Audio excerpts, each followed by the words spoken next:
Give me if I kill that bird. Barbara, that's a bald eagle. Get away, Baldy! Yeah! Oh, well, good evening, and good evening. This is The Wort with Mike, Pete, and Steve. GubsRadio.com. We are here at the biggest and the baddest comedy store in all of Long Island, right in the heart of Nassau County, Levittown. It's Governor's Comedy Club. What's going on? Good evening, everybody. We are live on the Facebook. We are live on the YouTubes. What? Yes, on the Governor's Comedy Club podcast channel. Go ahead and jump over to one of those, and you can watch us live every other Monday night, starting at 8 o'clock. We have tons of guests lined up for this upcoming spring and summer season. Lots of traveling, lots of live shows, lots of cool stuff. And, by the way, you guys can give us a phone call. It's 516-465-3990, 516-465-3990. Call in. Win a chance to have some prize packs and some all sorts of different stuff. Give us a call. And we are here with our guest who's remoting in tonight. However, before we talk to him, we need to cover our bases. You didn't even say the guest. I didn't say yes. We're going to leave a cliffhanger. Let people sit through the ads. See? Look at you. See, look at me now starting to learn the radio after 7 years. We're going to start off with Rosie's Draft Solutions. Stephen, take it away. Yeah, Rosie's Draft Solutions is a Long Island family-owned business that provides professional draft beer system services, line cleanings and maintenance, draft beer line system installs, event dispensing solutions, and more. Yeah, more. Got they are very passionate about craft beer and making sure it has the same quality as when it left the brewery, and that is only done by making sure the draft system the beer is being poured on is perfectly clean. So clean. All the cleanness. Rosie's services bars, restaurants, halls, events, and all other beverage establishments, including home kegerator installs across Long Island and Westchester. You can reach them at rosiesdraftsolutions@gmail.com or call them at 631-219-2075, Monday through Sunday, 9 a.m. to 8 p.m. Mention the Wort. You'll get a discount, and I think they're going to slap you across your pie hole. Oh, I like it. You ever see those videos online where, like, the shot girl comes over, you take a shot, and then she sprays you and slaps the shit out of you? Yeah. I like that. That is kind of nice. Yeah. Every once in a while. You just need a good slap just to wake you up a little bit. Just to, What do you think that shot is, though? You think it's like Sambuca? Oh, it's probably something really disgusting. Like awful. So you just forget about the taste and worry about the slap. You get slap slapped in your mouth. You're like, well, okay, that didn't taste that bad. That wasn't so bad. So go to Rosie's Draft Solutions and tell Nick that the Wort sent you. Receive a special discount on your order today. We're also sponsored by Brewbag. Brewbag's getting warm out there, folks. Go to brewbag.com to get your beer pong cornhole set. They are now offering, not free, but they are offering custom vinyl wraps, which means you could put your company logo, your own personal logo, your brewery logo. You can put your dog on it. You can whatever you want. Whatever you want. Because then you're going to play beer pong cornhole, and that is correct, sir. You're going to play beer pong, but you're going to be using cornhole boards. So go to brewbag.com or go to our Instagram, and in the link tree, in our bio, rather, there's a link tree that you can go over to our special page where you can get your discount on your Brewbag All American made. Yes, all American made. Made up in Buffalo, actually, talking about upstate today. I don't know if, we'll talk to him. Does he consider himself upstate? That's a tough one. Do people where he is consider themselves upstate? Because there technically isn't. Although if you're going by like latitude lines, or if you're going by Long Islanders, you go over to George Washington Bridge. That's upstate. That's the minute you go over. You go over to Verrazano. I always say Tappan Zee to me. Tappan Zee, that's upstate. Westchester, I don't know. That's upstate. All right. Well, we'll have that discussion a little bit. We're also sponsored tonight by our friends over at Beer Maker. Go to BEERMKR and get your all-in-one countertop brewing system made with all natural ingredients. It's automated. There's an iPhone, an iOS, or Android app where you get to mark the progress and check all of your check boxes, I guess, right? Along the way, you can add, or you can make your own recipe. Sure can. You can buy their beer maker All green? kits. All green. Well, I said all natural ingredients, right? I mean, I guess that could be syrup. Yeah, it could be. No. We're talking about an all green system, folks. So go to BEERMKR.com, type in promo code the Wort, or go over to our link tree. Go over to our bio, and in our bio there's a link tree where you can go to our special page for beer makers discount page. Go to BEERMKR.com. And finally, we are sponsored tonight by Brewers Hardware. Brewers Hardware for all your large batch or small capacity needs, or large capacity, small batch needs. Go to brewershardware.com and get all the tri-clamps that you may or may not need for your brewing pleasure. Brewers Hardware is a premier sponsor of this radio/podcast program. Really appreciate their support over the last 6 years and their ability to give back to our guests that we have on the show each and every week. And speaking of our guests, well, guess who we have in studio? We're going to have to talk to him. He is the co-founder of Beer Tree Brew, or Beer Tree Brew Co. Is that how we say it? Beer Tree Brew Co.? You got it. I got it. All right, good. I you know what? I'm trying to imagine the label, but I always don't want to say Beer Tree Brewery when it's Beer Co. Beer Tree Brew Co. And that's the other thing. There's so many other ones that are like Beer Co. And I'm like, is it beer or is it brew? God Brewing damn it. Company. Yeah. Brewery. What's up, Chris? Thanks a lot for joining us. Absolutely. Thanks for having me. Appreciate it. Yeah, guys. thanks. So Chris, let's get right down and settle this right now before the phone calls come flooding in. Do you consider, not us downstate, but do you consider places like Syracuse or Buffalo or I don't know, all the way up? Do you consider that upstate, and do you consider yourself upstate? I am upstate. I don't know. I think Buffalo's like that's Western New York. Western New York, okay. Yeah, I think anything above like Lower Hudson Valley is upstate. Okay. In my eyes. Well, it's tough to imagine it. My tires go off the edge of the Tappan Zee Bridge. Okay. That's upstate.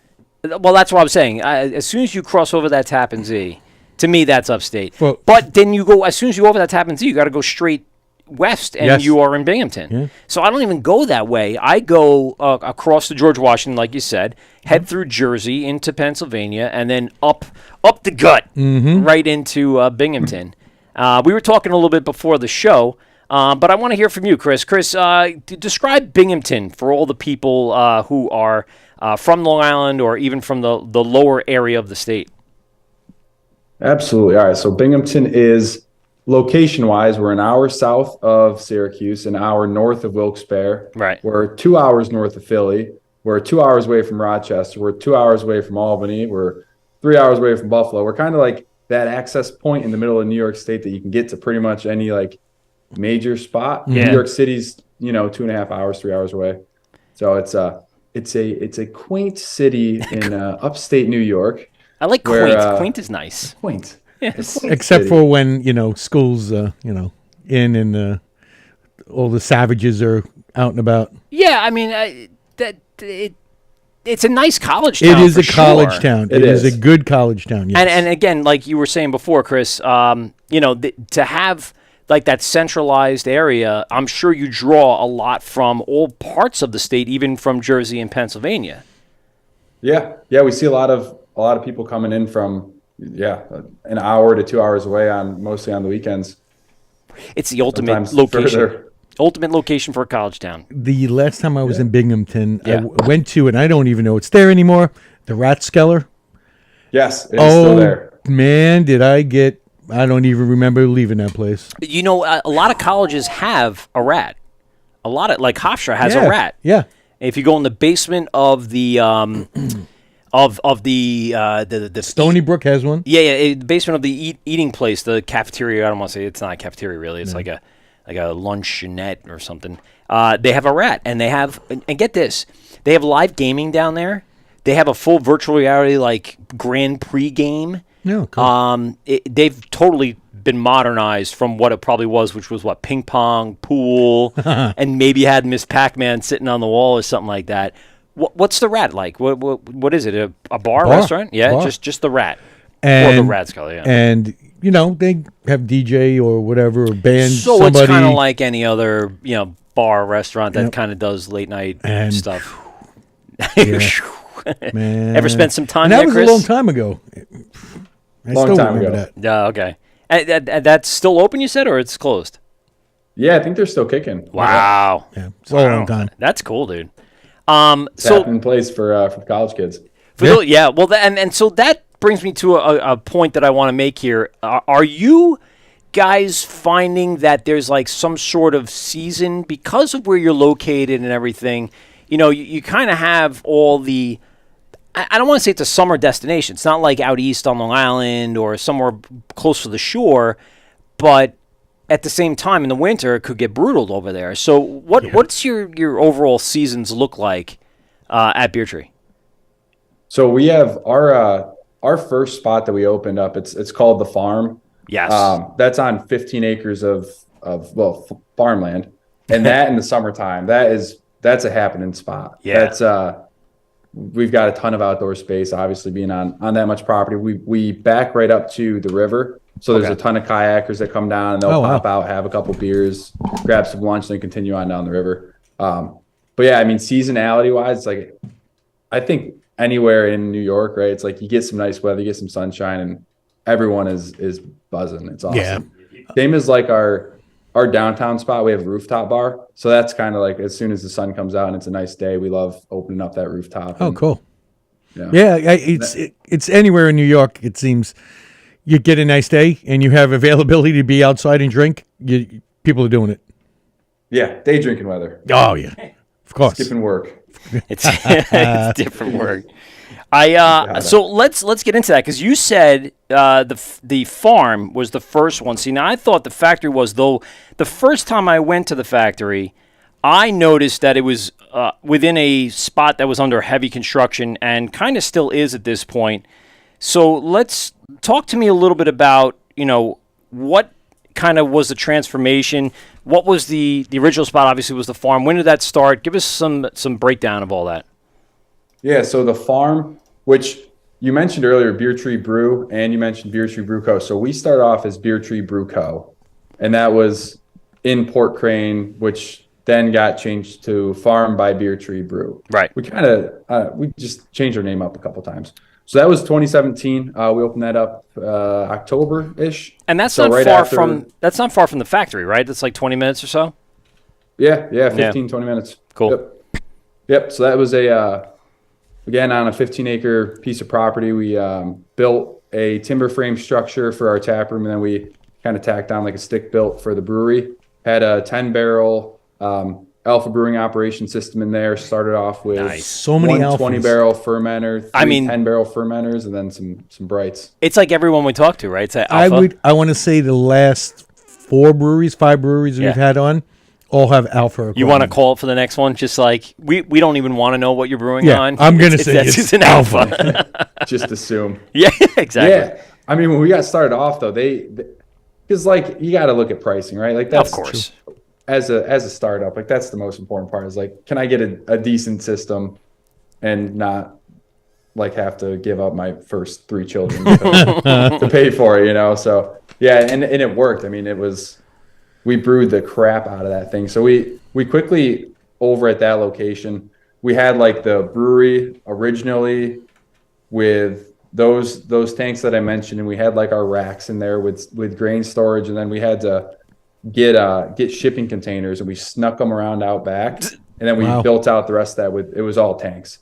So by like the middle of 2018, end of 2018, that the whole like brewery area was all tanks, and you walk out back and it looked like I call it a glorified trailer park, but it wasn't very glorious. It was like everything was metal, just laying back there. 3 different shipping containers. One of them was insulated, like an insulated refrigeration unit, but the unit was busted, and we got a quote. It was like $10,000 to fix it or something. So we just took a and cut CoolBot slots for like AC units. And Yeah, there you go. We ran it off CoolBots, and it's still to this day. Is that little like trick out of Bro, the air conditioner? Yeah, that's what I had Yeah, for several. it's like you hot wire it. Yeah, Yeah. hot wire the air conditioner. It fools the air conditioner into thinking, oh, it's not that temperature. We're just gonna keep cooling this shit down. Yep, yeah. Does that They run? work really good. Does Oh, it run yeah. air conditioners down? Like, does that hurt? Can you do that at home and really get your house like cooler than you really Oh want my! it? Well, I don't think you want your room down to fucking 34 degrees. Start freezing pipes. Shit.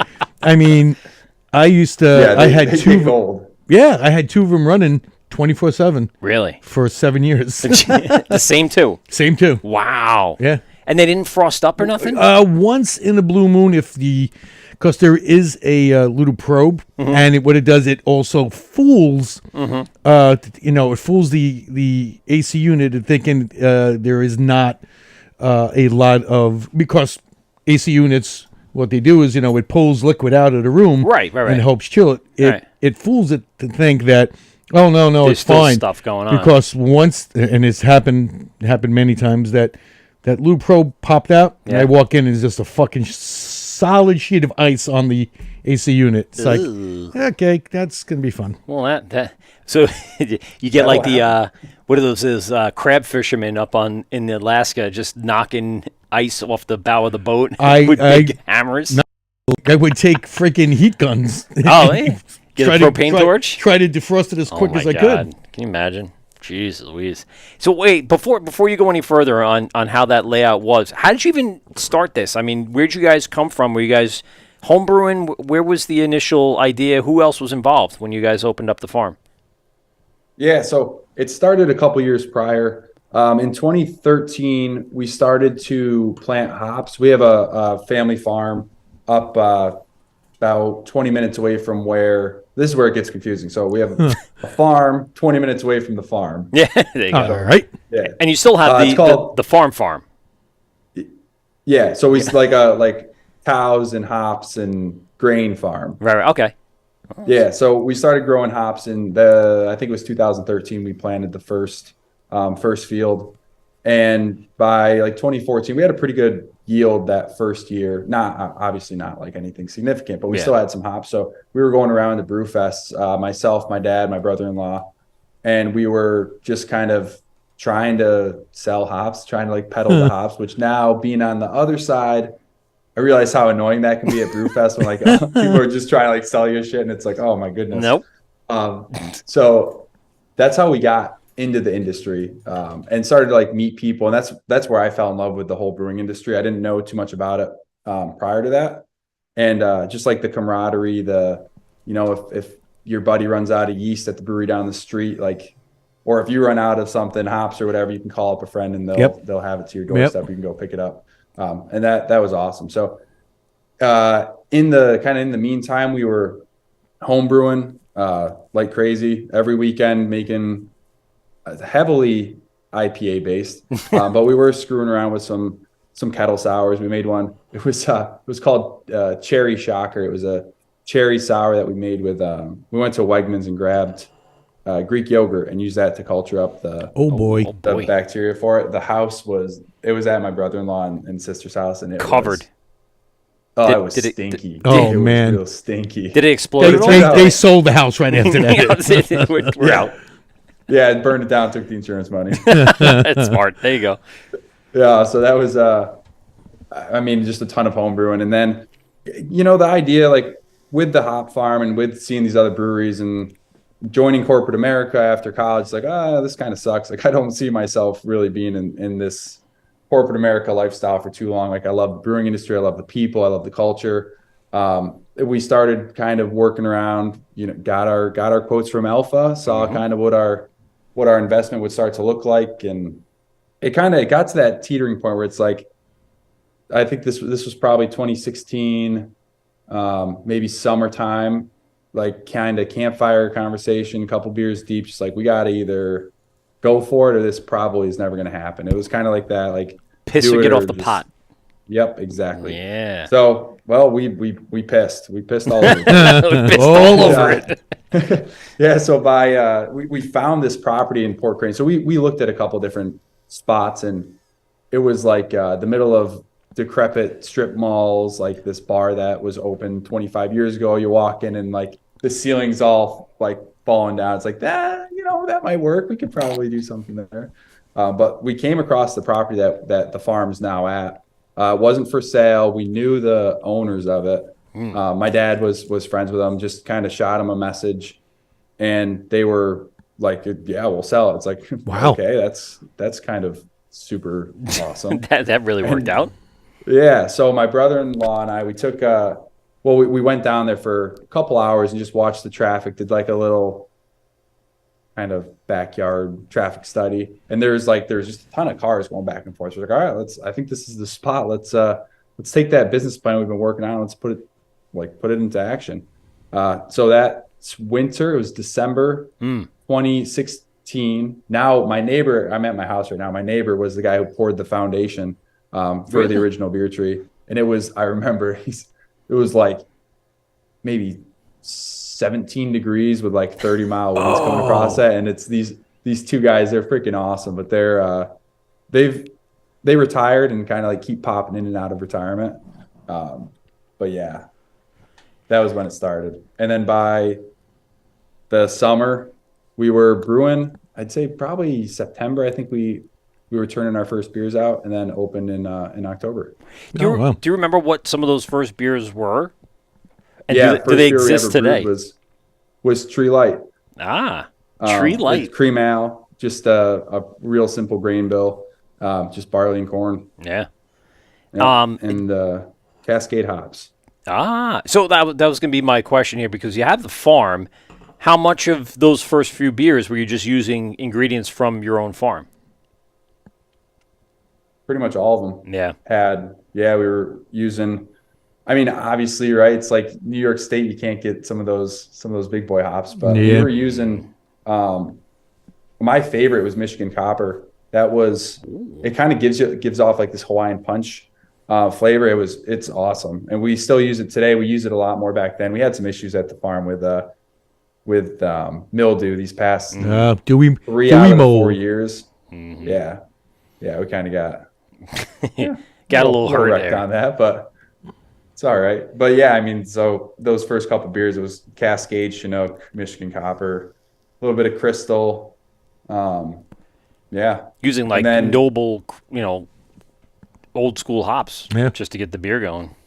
Yep. And then we made this IPA called, it ended up being called Mad Burner, because with our brew system, it was direct fire. And it's like, I guess it like the first time adding like a significant hop addition to the boil, which at the time was the Whirlpool, but the tank was insulated so well that we shut the boil off, and it like was 207 degrees or 206 degrees for like 40 minutes. Oh man. So we tossed in this pretty significant hop charge, and we couldn't transfer it out fast enough, and it just like super bitterness came through. So then we called it the Mad Burner, because the burner, we just didn't know how to run it, how to use it. Now, how many of some of those original ones still exist today at the brewery, or are you still revamping them? What are you guys doing with some of those classic recipes?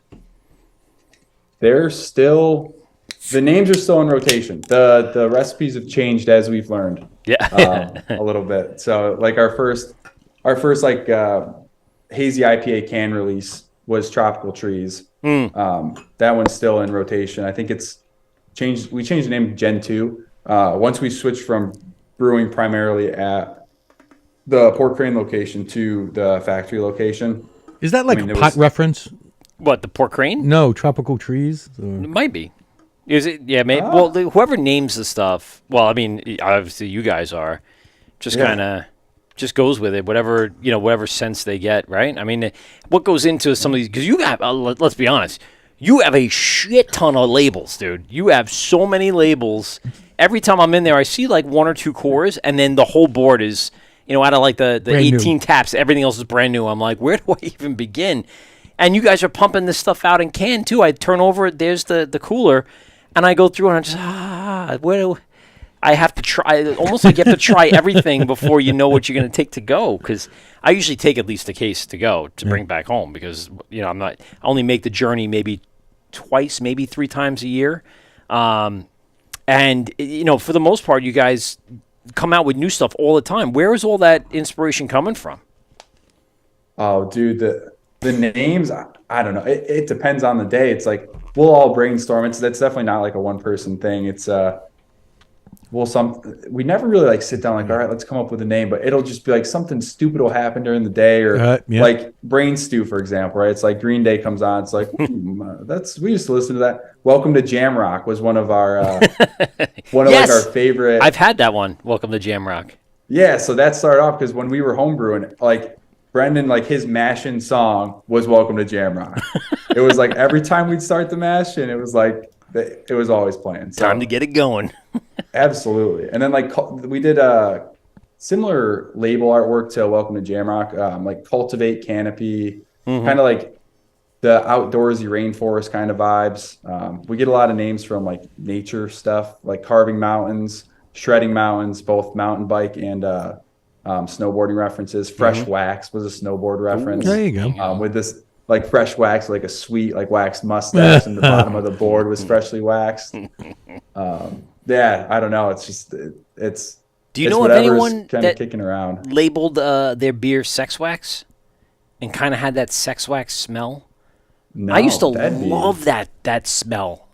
Is that like a pina colada kind of smell? It is. It kind of has like that pineapple-y, a little bit of tropical notes in it. Like somebody had to rip that off, especially California. Check all the California breweries. Yeah. Damn, I gotta look that up now. Yeah, he's got it. Yeah, I got Untapped on speed dial over here.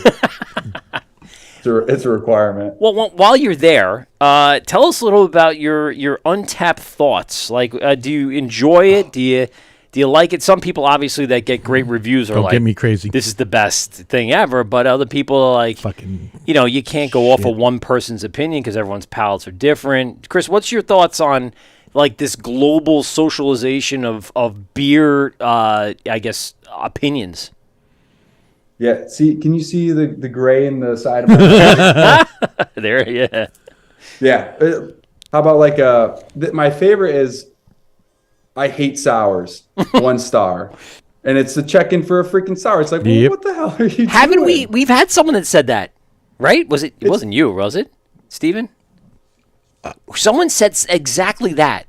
Like, then why the hell would you order a sour if sours aren't your thing? That dude that came into my brewery. Wait. I hate Untapped. Yeah, the only thing I can say about this is this. You've never had a sour. You have the sour. You don't like it. You then make the opinion sours aren't my thing. Okay. Then don't write it up. Well, yeah, don't put a bottle cap, amount. Right. Just check it in. Right. You don't have to score it. Right. That was that dude that came in. Yeah. Had yada yada yada. Yep. I hate peanut butter.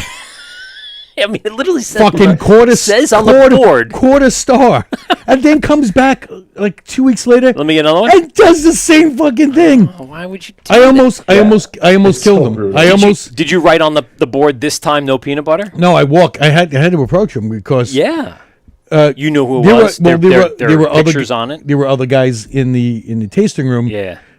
Regulars, and they were like, and you knew who is this fucking guy? Yeah, he's the only other guy. And who checks it in right at that moment. Yeah. God. But you know what?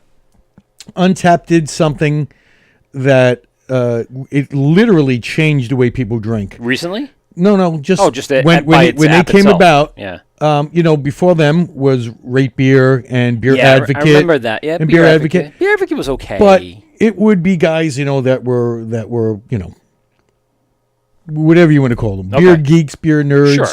And they would go do elaborate, tastings and stuff, and give it, a rating. Yeah, which was a fair rating for the most part because they knew what they were getting into. What happened when Untapped did it by giving an amount of, if I do 15 IPAs, I get a little badge. Yeah, the badge thing. Or the amount that you've been checking in. The badges. That's what changed it, and brand loyalty stopped. Yes. I agree with that. Because, I agree with that. Like you, Yeah. I'm going to use you as an example. Shit. What? Mr. Dogfish Head 60 Minute. Okay. Yeah, sure. Yeah. You drink that beer often. All the time. I've stayed with it since it came out. Many At least since I've drank people it. that used to be that guy that would drink it all the time, Mm-hmm. once they got that Untapped, and they were all over it. Oh, look, all these badges and how many that went out the door, and now they had to start trying everything and anything they could get their hands on. Well, I mean, my consideration for Chris is, I mean, because he has so many labels, because there's so much diversity You have to. Yeah, I know, but isn't that opening yourself up? And no offense, Chris, but aren't you opening yourself up to more criticism because you're trying new things? But in your heart, you're doing this for a sense of what the business is going to work with. You got to try things. You have to do that. Yeah, absolutely. And it's like I'd say it's a love-hate relationship, right? Because there's there's schlecks on there who are doing these stupid reviews, and it's like it makes no sense. But then there is also like some quality feedback. Yeah, yeah, for sure. Like I've read through almost every review of each of the beers, and it has helped us improve. Whether that's just writing descriptions, like, all right, well, we wrote a description that said this was going to be citrus and passion fruit, and it tastes like someone's chewing on a piece of spruce. Like, we got to be able to bridge that gap. Right, So match the description to what you're saying. Right, I agree with that. Yeah, and it drives business so much. Like, anytime we're looking to get into a new market, it's like that's kind of the baseline for anyone to gauge our brewery. It's like, all right, let's check their Untapped score, see how many ratings they have, see what their overall is, see what some of their top beers are. It's like if you don't hit a certain level, who knows? You may just get brushed off, even though you might have delicious beers. Is it changing the way you're deciding on the next beer? Is it really impacting the way you go about your craft? Certain parts do, yeah. It's like if we want to release a beer and get above a 4.2, then we need to make it a triple, a pretty good double, or just throw a bunch of fruit into a sour. It's like if we don't want to go above a 4.2, then we can brew anything else. If we want to be below a 4, then we do not an IPA. We'll just do a pale ale or any other style, and it'll be below that. So it's crap, because I like, so far, just so you know, we've drank the Pilsner. We had this foeder, which I'm enjoying a lot. We're gonna get into a little bit about each beer a little later in the show. But this 12 month foeder, huh? Jesus Christ, Mama llama. But I can taste all of that wood. Oh yeah, it's delicious. So, like I said, you're reaching out. You're not just doing the Pilsner, or like you were saying before, you had your cream ale, but you're going in these, adventurous directions with the foeder, whatever you want to call it, and being able to kind of extract new flavors, new stuff. Do you get good feedback from that? I mean, is that something, not with this particular beer, but in general, do you get good feedback from some of the kind of outreaches that you do with some of your styles and recipes? Yeah, I think there's some good feedback there. There's also some people who will try something, be like, oh, this isn't for me. Like, I don't know what style this is, but it's not something that I would normally drink. What's the thing that you got the worst rating on? What's the one that just stands out to you? Oh, dude, Fruta con Tajín. It's such a good beer. It is.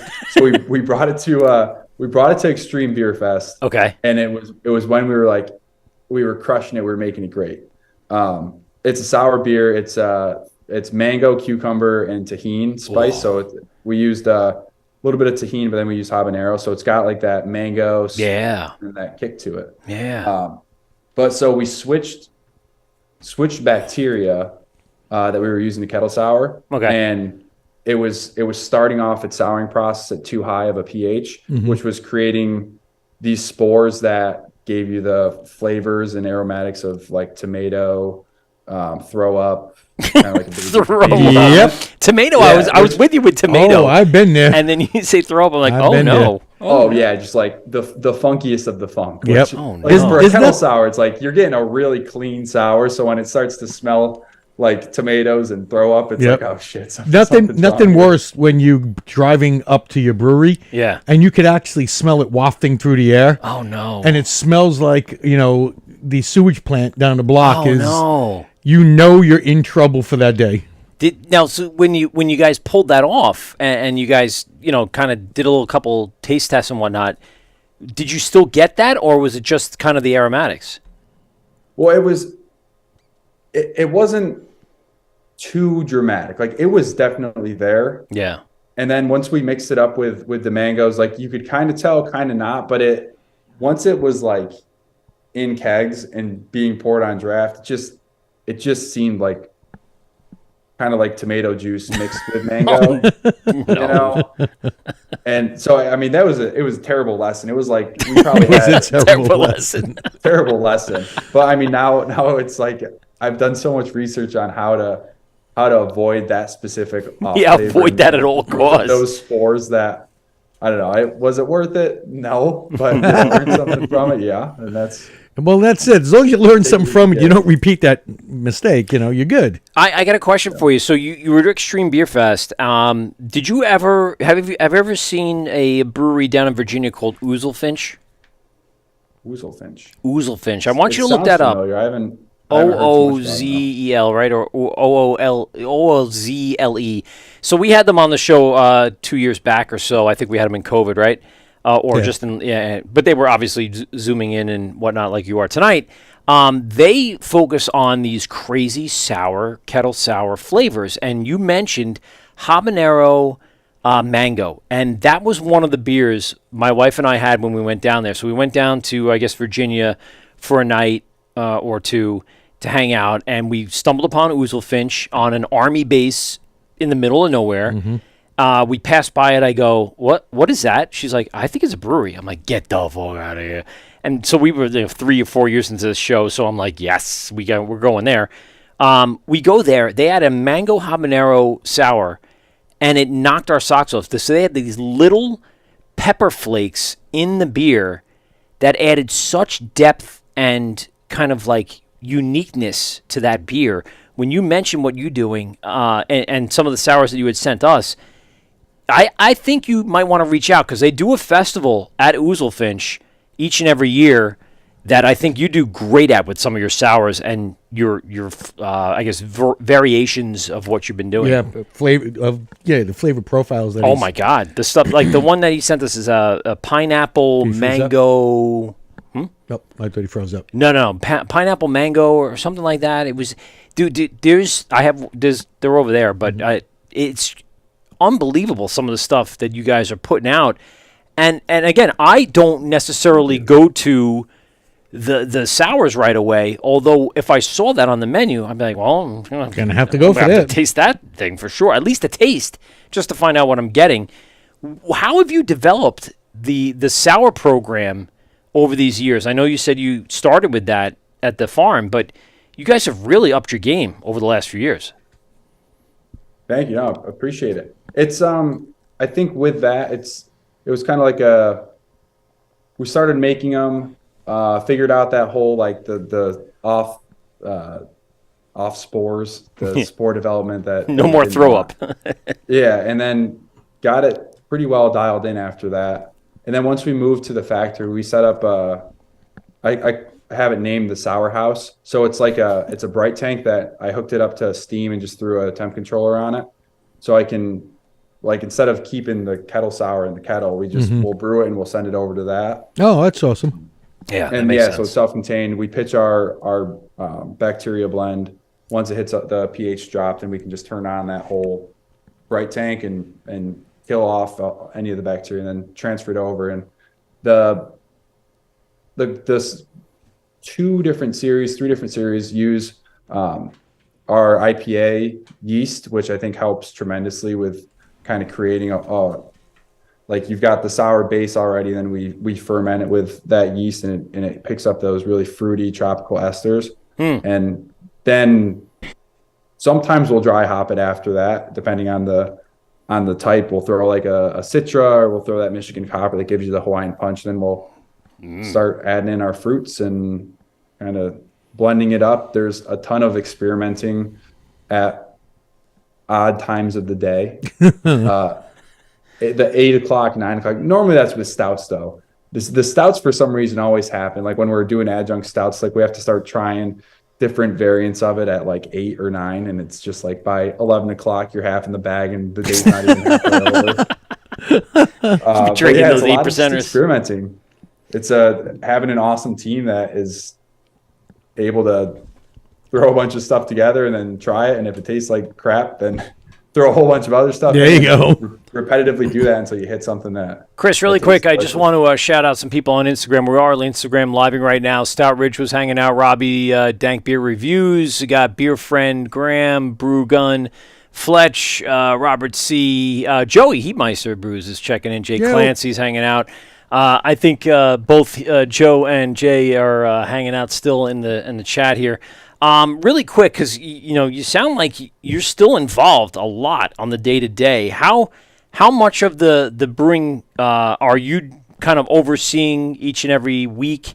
And how much of that now relies on the team as you go through with the multiple locations and obviously churning out a crap ton of beer over the last few years? So I do all of like the recipe development, brewing production, sales and distribution, kind of like that whole side of the business. So I'm still very much involved day to day, a lot less on the floor itself, which that's like where it was the most fun. And now there's a lot more. That is the fun spot, right? It is. Just the whole lot of fucking around. Being on the deck and that's where it's at when you have to sit down and do paperwork. Until your back hurts from the grain bags. It's still though, it's. Yeah, it was making sure you got your colas in and your TTB formulas. Bro, that is the worst. Especially when you have a bunch. That's where the bunch of variants and SKUs really starts to suck. Is when you have to submit it all to like 10 different states and they all run different systems and But very much so involved in the day to day. But the brew team, we've got an awesome brew team. Our head brewer and brewery supervisor and our 2 other guys and our 1 other girl, I mean, they crush it day in and day out. They're churning and burning out, whether it's brewing or packaging or just cleaning tanks, cleaning the brewery, keeping everything tidy. We got an awesome crew. Now, are you guys only brewing at the factory location at this point?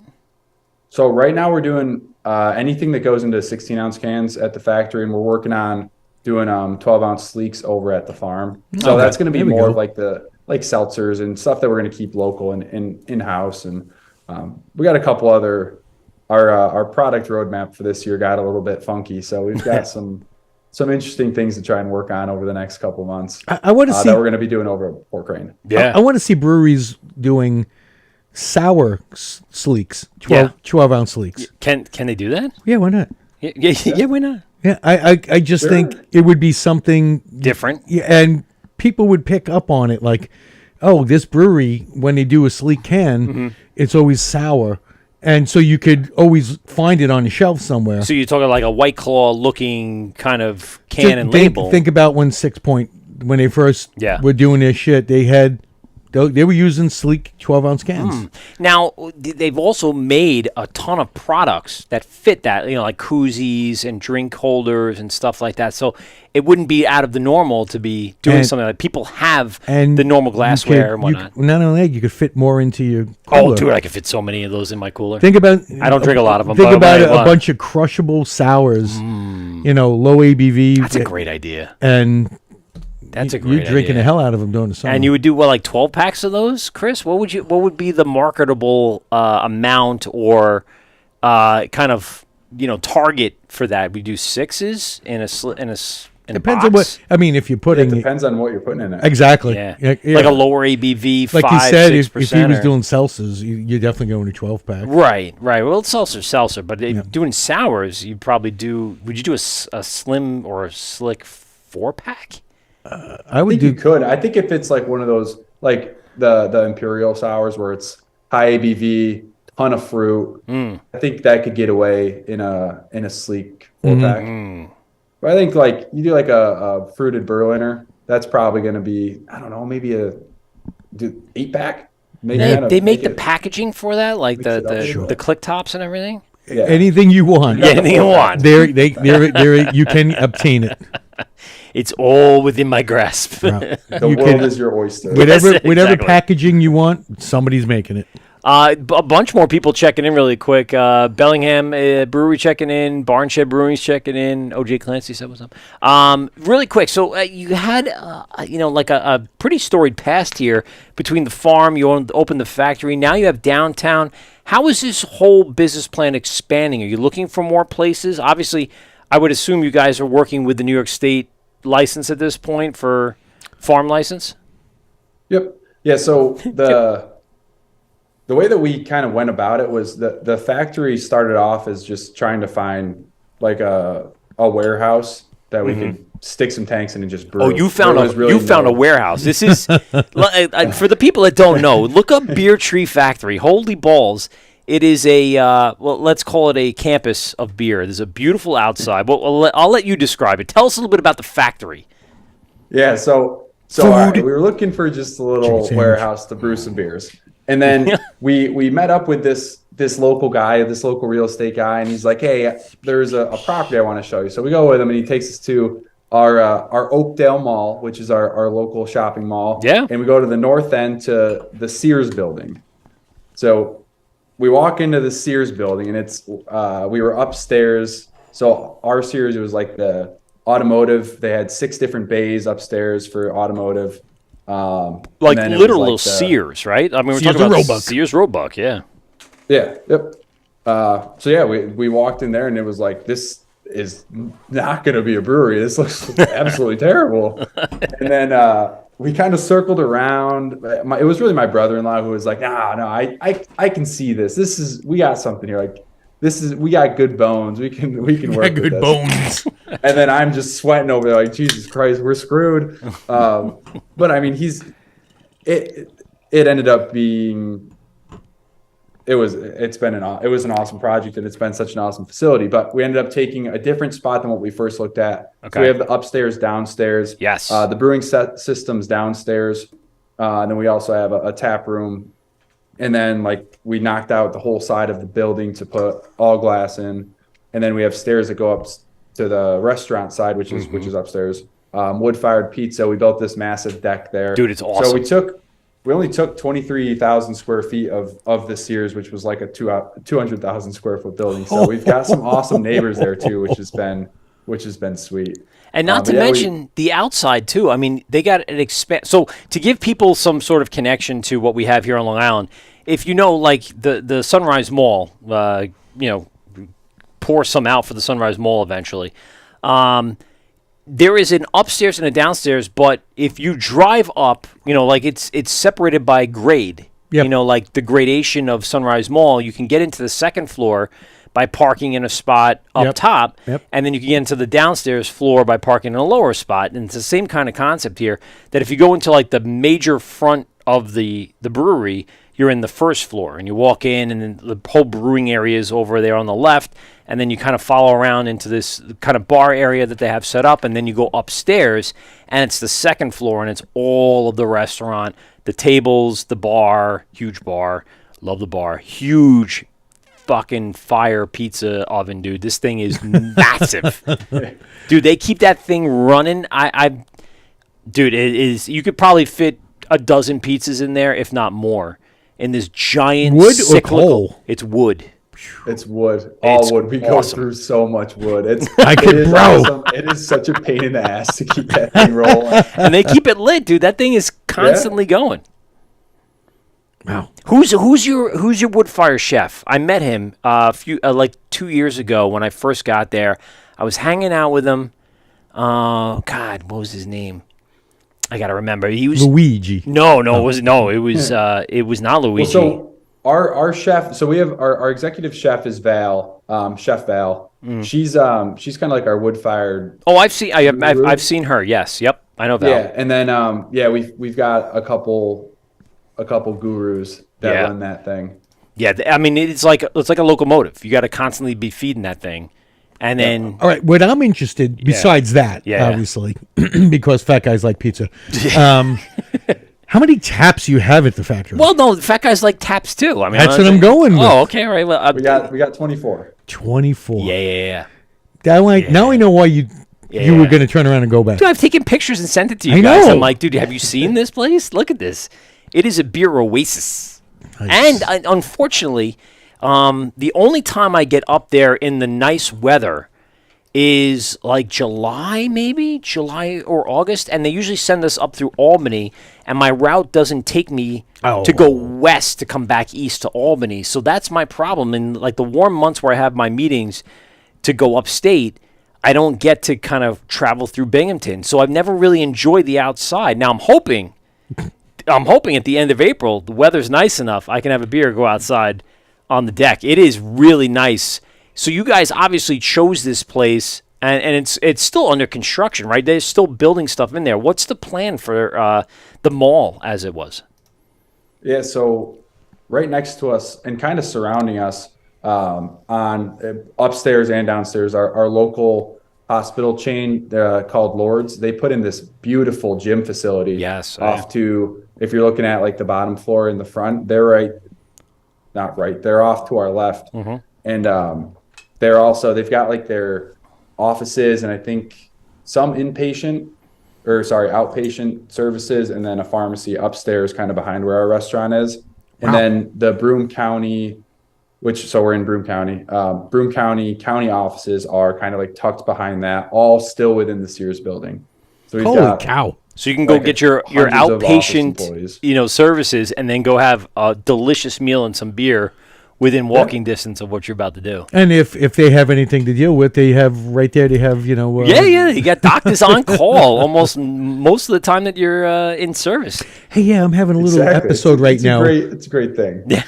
I'm having a little episode, but I got to finish my beer and my chicken sandwich. Well, what I'm saying is, like, as that develops, because it literally was like an old mall that they're renovating and changing into something a little more modern, you're going to have a lot more parking, foot traffic, everything, and it's only started. I mean, that place, 2 or 3 years ago when I was there, it looked amazing. From the street, it's a huge... I took that picture of my selfie, and it's just... Beer Tree Factory right on the front. It's humongous. You can see it from a mile away. It is a beer oasis. And if you didn't know had beer at it, it says Beer Tree Factory. Factory just right off the bat tells you, you're going to get some beer. There's beer. There's some beer in here. So much beer here, and there is. Let's talk a little bit about the expansion into the downtown, and you have one other location, right? We have 3 locations that are beer, and then we have 1.5 locations that are coffee. Oh, that's right. Because Wait, I got wait. So I got a package, right? So Chris sent us a package of some beer that we're gonna have, and we're gonna talk about in a minute. It said batch coffee, so I get a UPS alert saying batch coffee is sending you beer. Just sending you a package, not beer. Yeah. But whatever. I'm like, batch coffee. So I go to my wife. I said, did you order coffee on Amazon? God damn you, woman. You ordering coffee again? She orders K-Cups, and it's fine. Sometimes at Amazon, it comes from the third party, so it gets sent to you. She goes, no, I didn't order coffee. So I have to go on my phone. Batch coffee from Binghamton. I'm like, Beer Tree. And I know who it is. I know what's coming. And I sat there on my couch doing one of these, like little Smithers. Get me the beers. And the fine gentleman bringing me my beer handed me the package, and I went, oh, my God, that's really, really heavy. There's a lot of liquid in there. That's not coffee at all, unless it has weights in it. So, in the end, batch coffee, correct?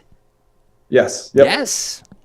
So, where did that come out of? Like, you guys were just like, man, we drink so much coffee to begin with. Let's just open something. You have a farm, you have a brewery, you need coffee, period.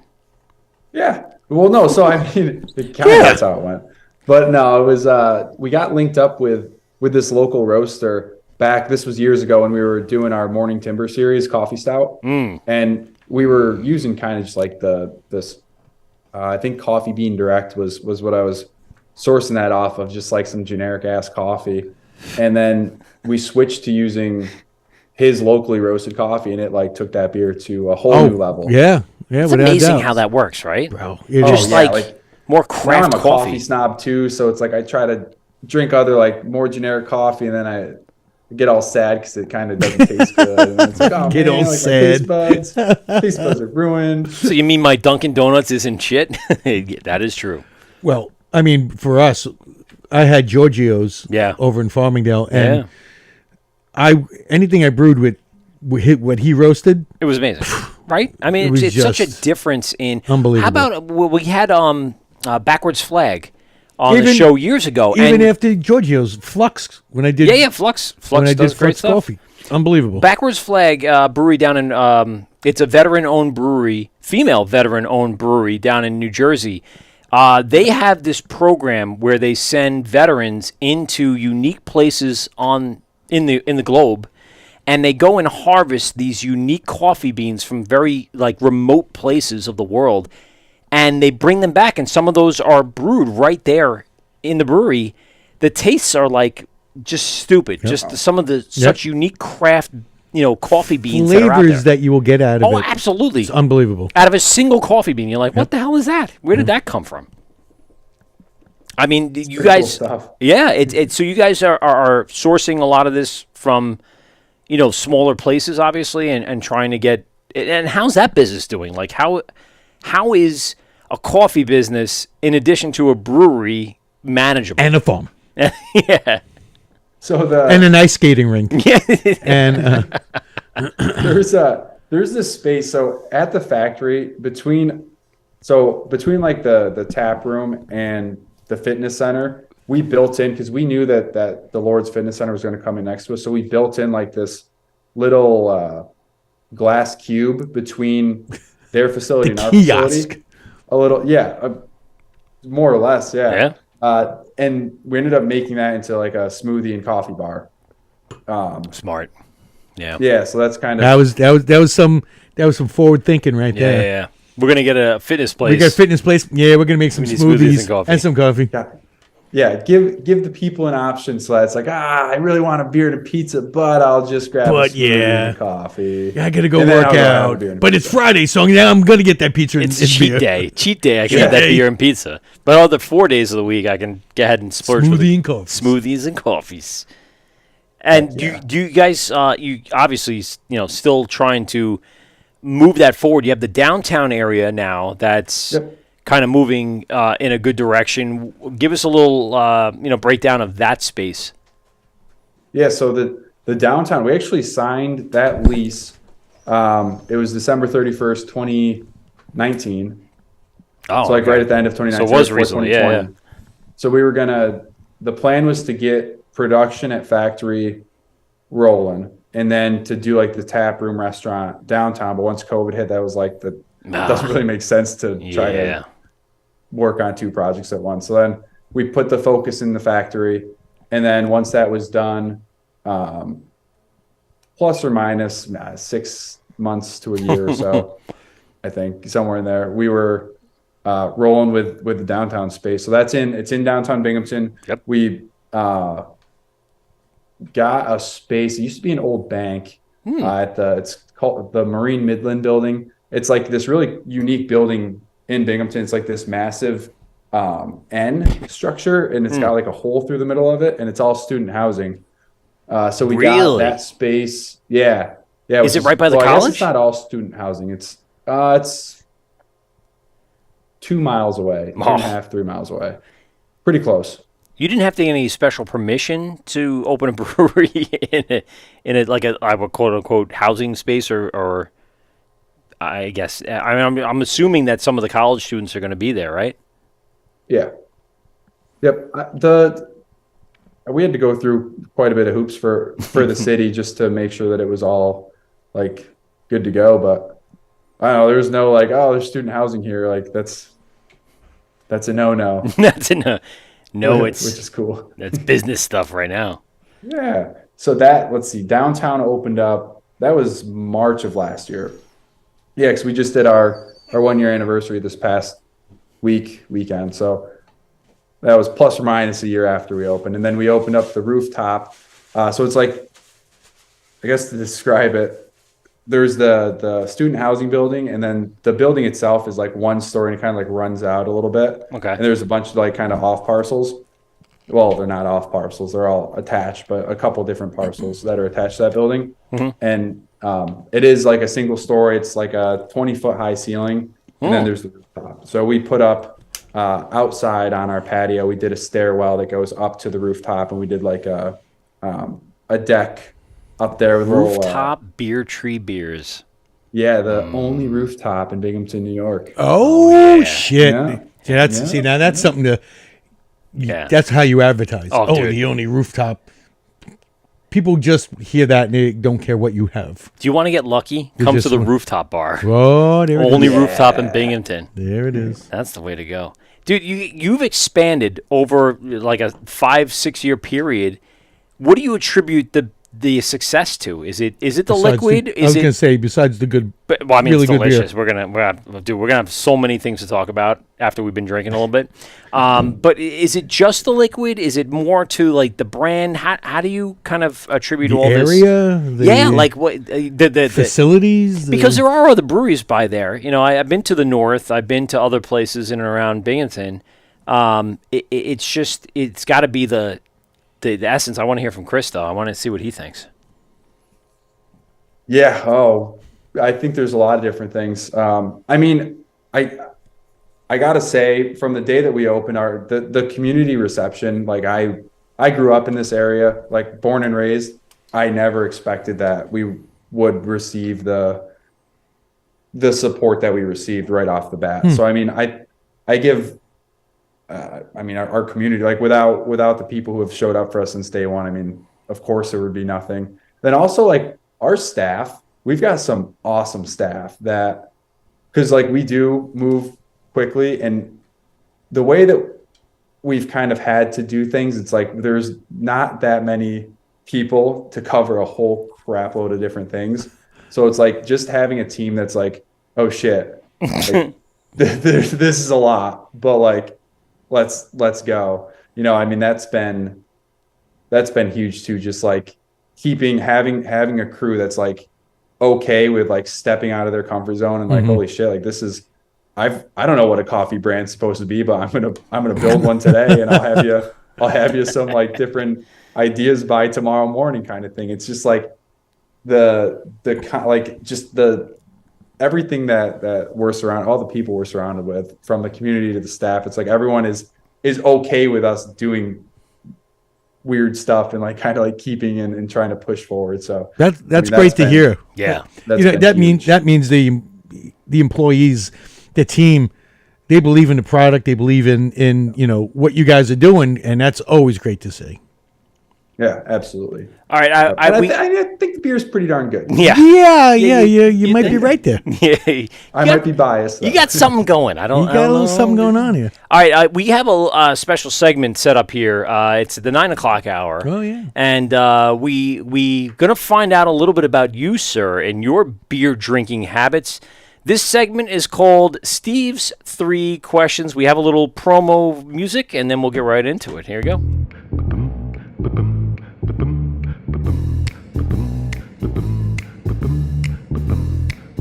Hey, you cool Hellcats.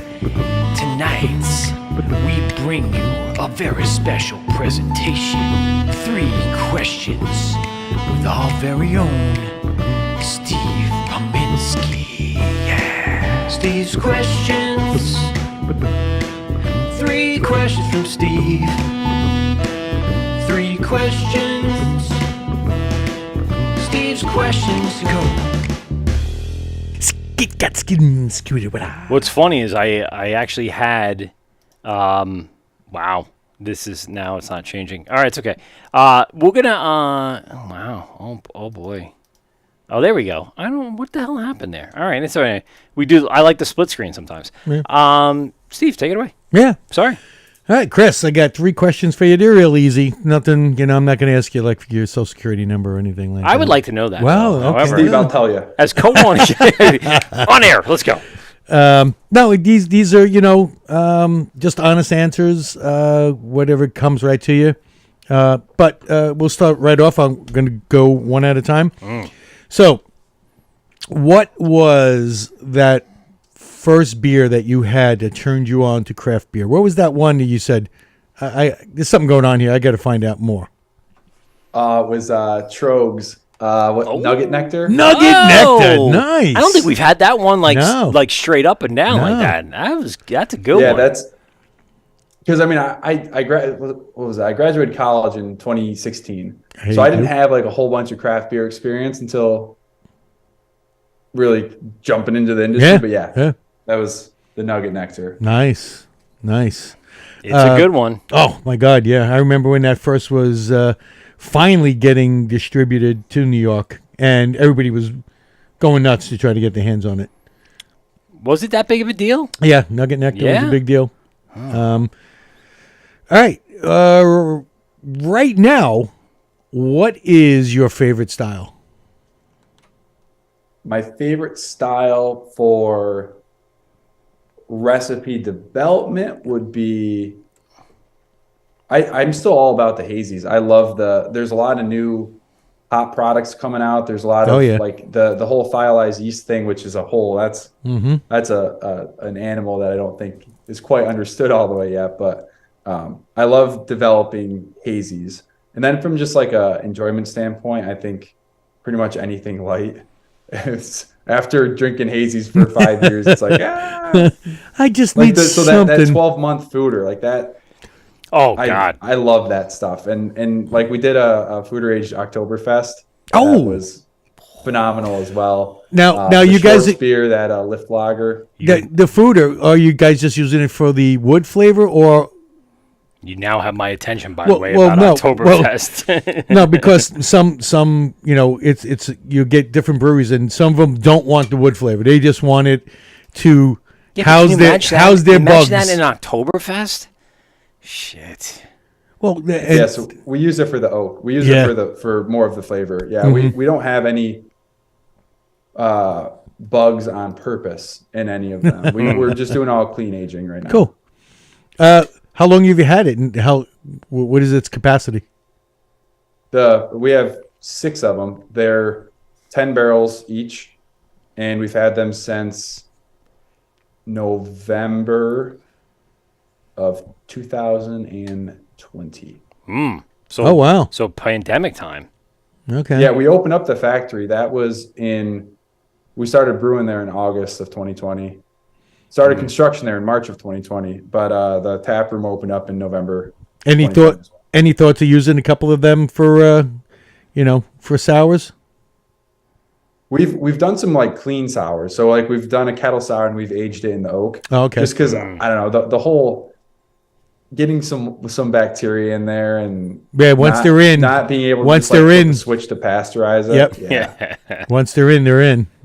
I'm a little terrified of that. Yeah, really quick before we just went back on Instagram Live. Jay Clancy's checking back in. Joey Abruzzo saying what's up. Joey. Slick Rick from Barrage Barrier. I know, I do it on purpose. From Barrier Brewing Company. What's up, Yeah, Ricky? So we're here with Chris from Beer Tree Brew Co. Up in Binghamton, New York, and We got another question. we got more questions for Steve. We got one more. Questions. One more. One more? One more. Yeah. What was it? Come on, bro. What was you 2? gotta pay attention. I'm too busy with the All technology. right. Okay. Second one was he likes which I like. I had what he Nugget did. Nectar. I got that what one. he did. He split. Yeah. What he likes to develop and what Yeah. he likes to brew. Okay. Hazies. Okay, all right, yeah. But I did hear that. after hazy. Yeah, it's all about the crazy He's a nice crispy boy. crispy boy. Yeah, Make all you right. make you happy. So he was a crispy boy. He was a hazy boy. Okay, all right. There you go. I got it. All right, last and final question, sir. What is that one beer that if you were at a bar or restaurant from any time, any place, anywhere, except one of your beers, what is that one beer you would hope to find on tap that you could enjoy?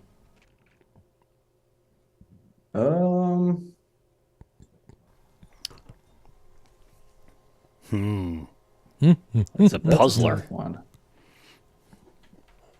I mean, I kind of think of like the tall boys of Founders All Day IPA at like the ballpark. That's a good one. I'm not even joking. Yeah. I had one. A tall boy? I had a Tall Boy All Day IPA at the Good Life Ah. on They had tall boys there? Like 19s? 19s. Oh, boy. the other night, Saturday. Did you pour it in a glass? Of course I did. Oh, of course you did. Of course, I can't. You can't But- drink that but huge I freaking had- rocket ship. I saw it sitting in the fridge, and I'm like, just give me that goddamn. And it was wonderful. It was like $6. It was there. like nothing. Well, I know. I But don't- either way, like that's one of the ones where. So I'll give you this, Chris. I loved all day IPA. The problem with it for me was always it's too low ABV for me, and after drinking so much of it, I get that hazy headache, that hop headache. I don't know if anyone else experiences this out in the world, but if you drink too much of like hops, hop water, well, hops have histamine in them. yeah. Which, Well, should I drink an antihistamine as well? well, no. If you Yeah, are you gotta sprinkle some susceptible, quercetin. Yeah. if you, But I'm not though. or I drink you- a shit ton of hop beer. Well, you know what? This was, but I'm serious though. Like I get a 12-pack of the all-day IPAs. I drink the shit out of them in the backyard or wherever we're going, Mets game or whatever it is, right? I love it. But then I just feel like that headache coming on, almost like if you drank too much wine. For me, I'm also yeah. too much wine those drinker. I get a tannins. headache. It's Those tannins. yeah, but that's more of the heartburn that I get. It's not so much the headache.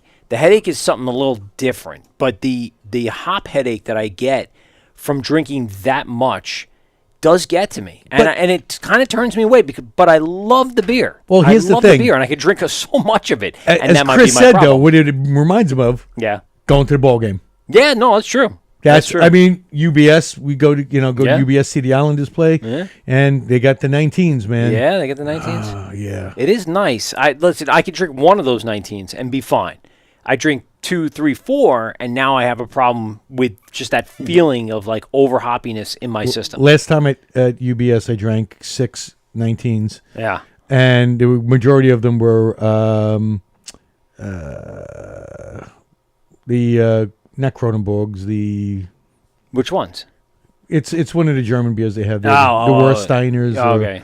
Yeah. Yeah, And they just went down like I go with water. I go with why can't I just think of it? I had it and I lost it.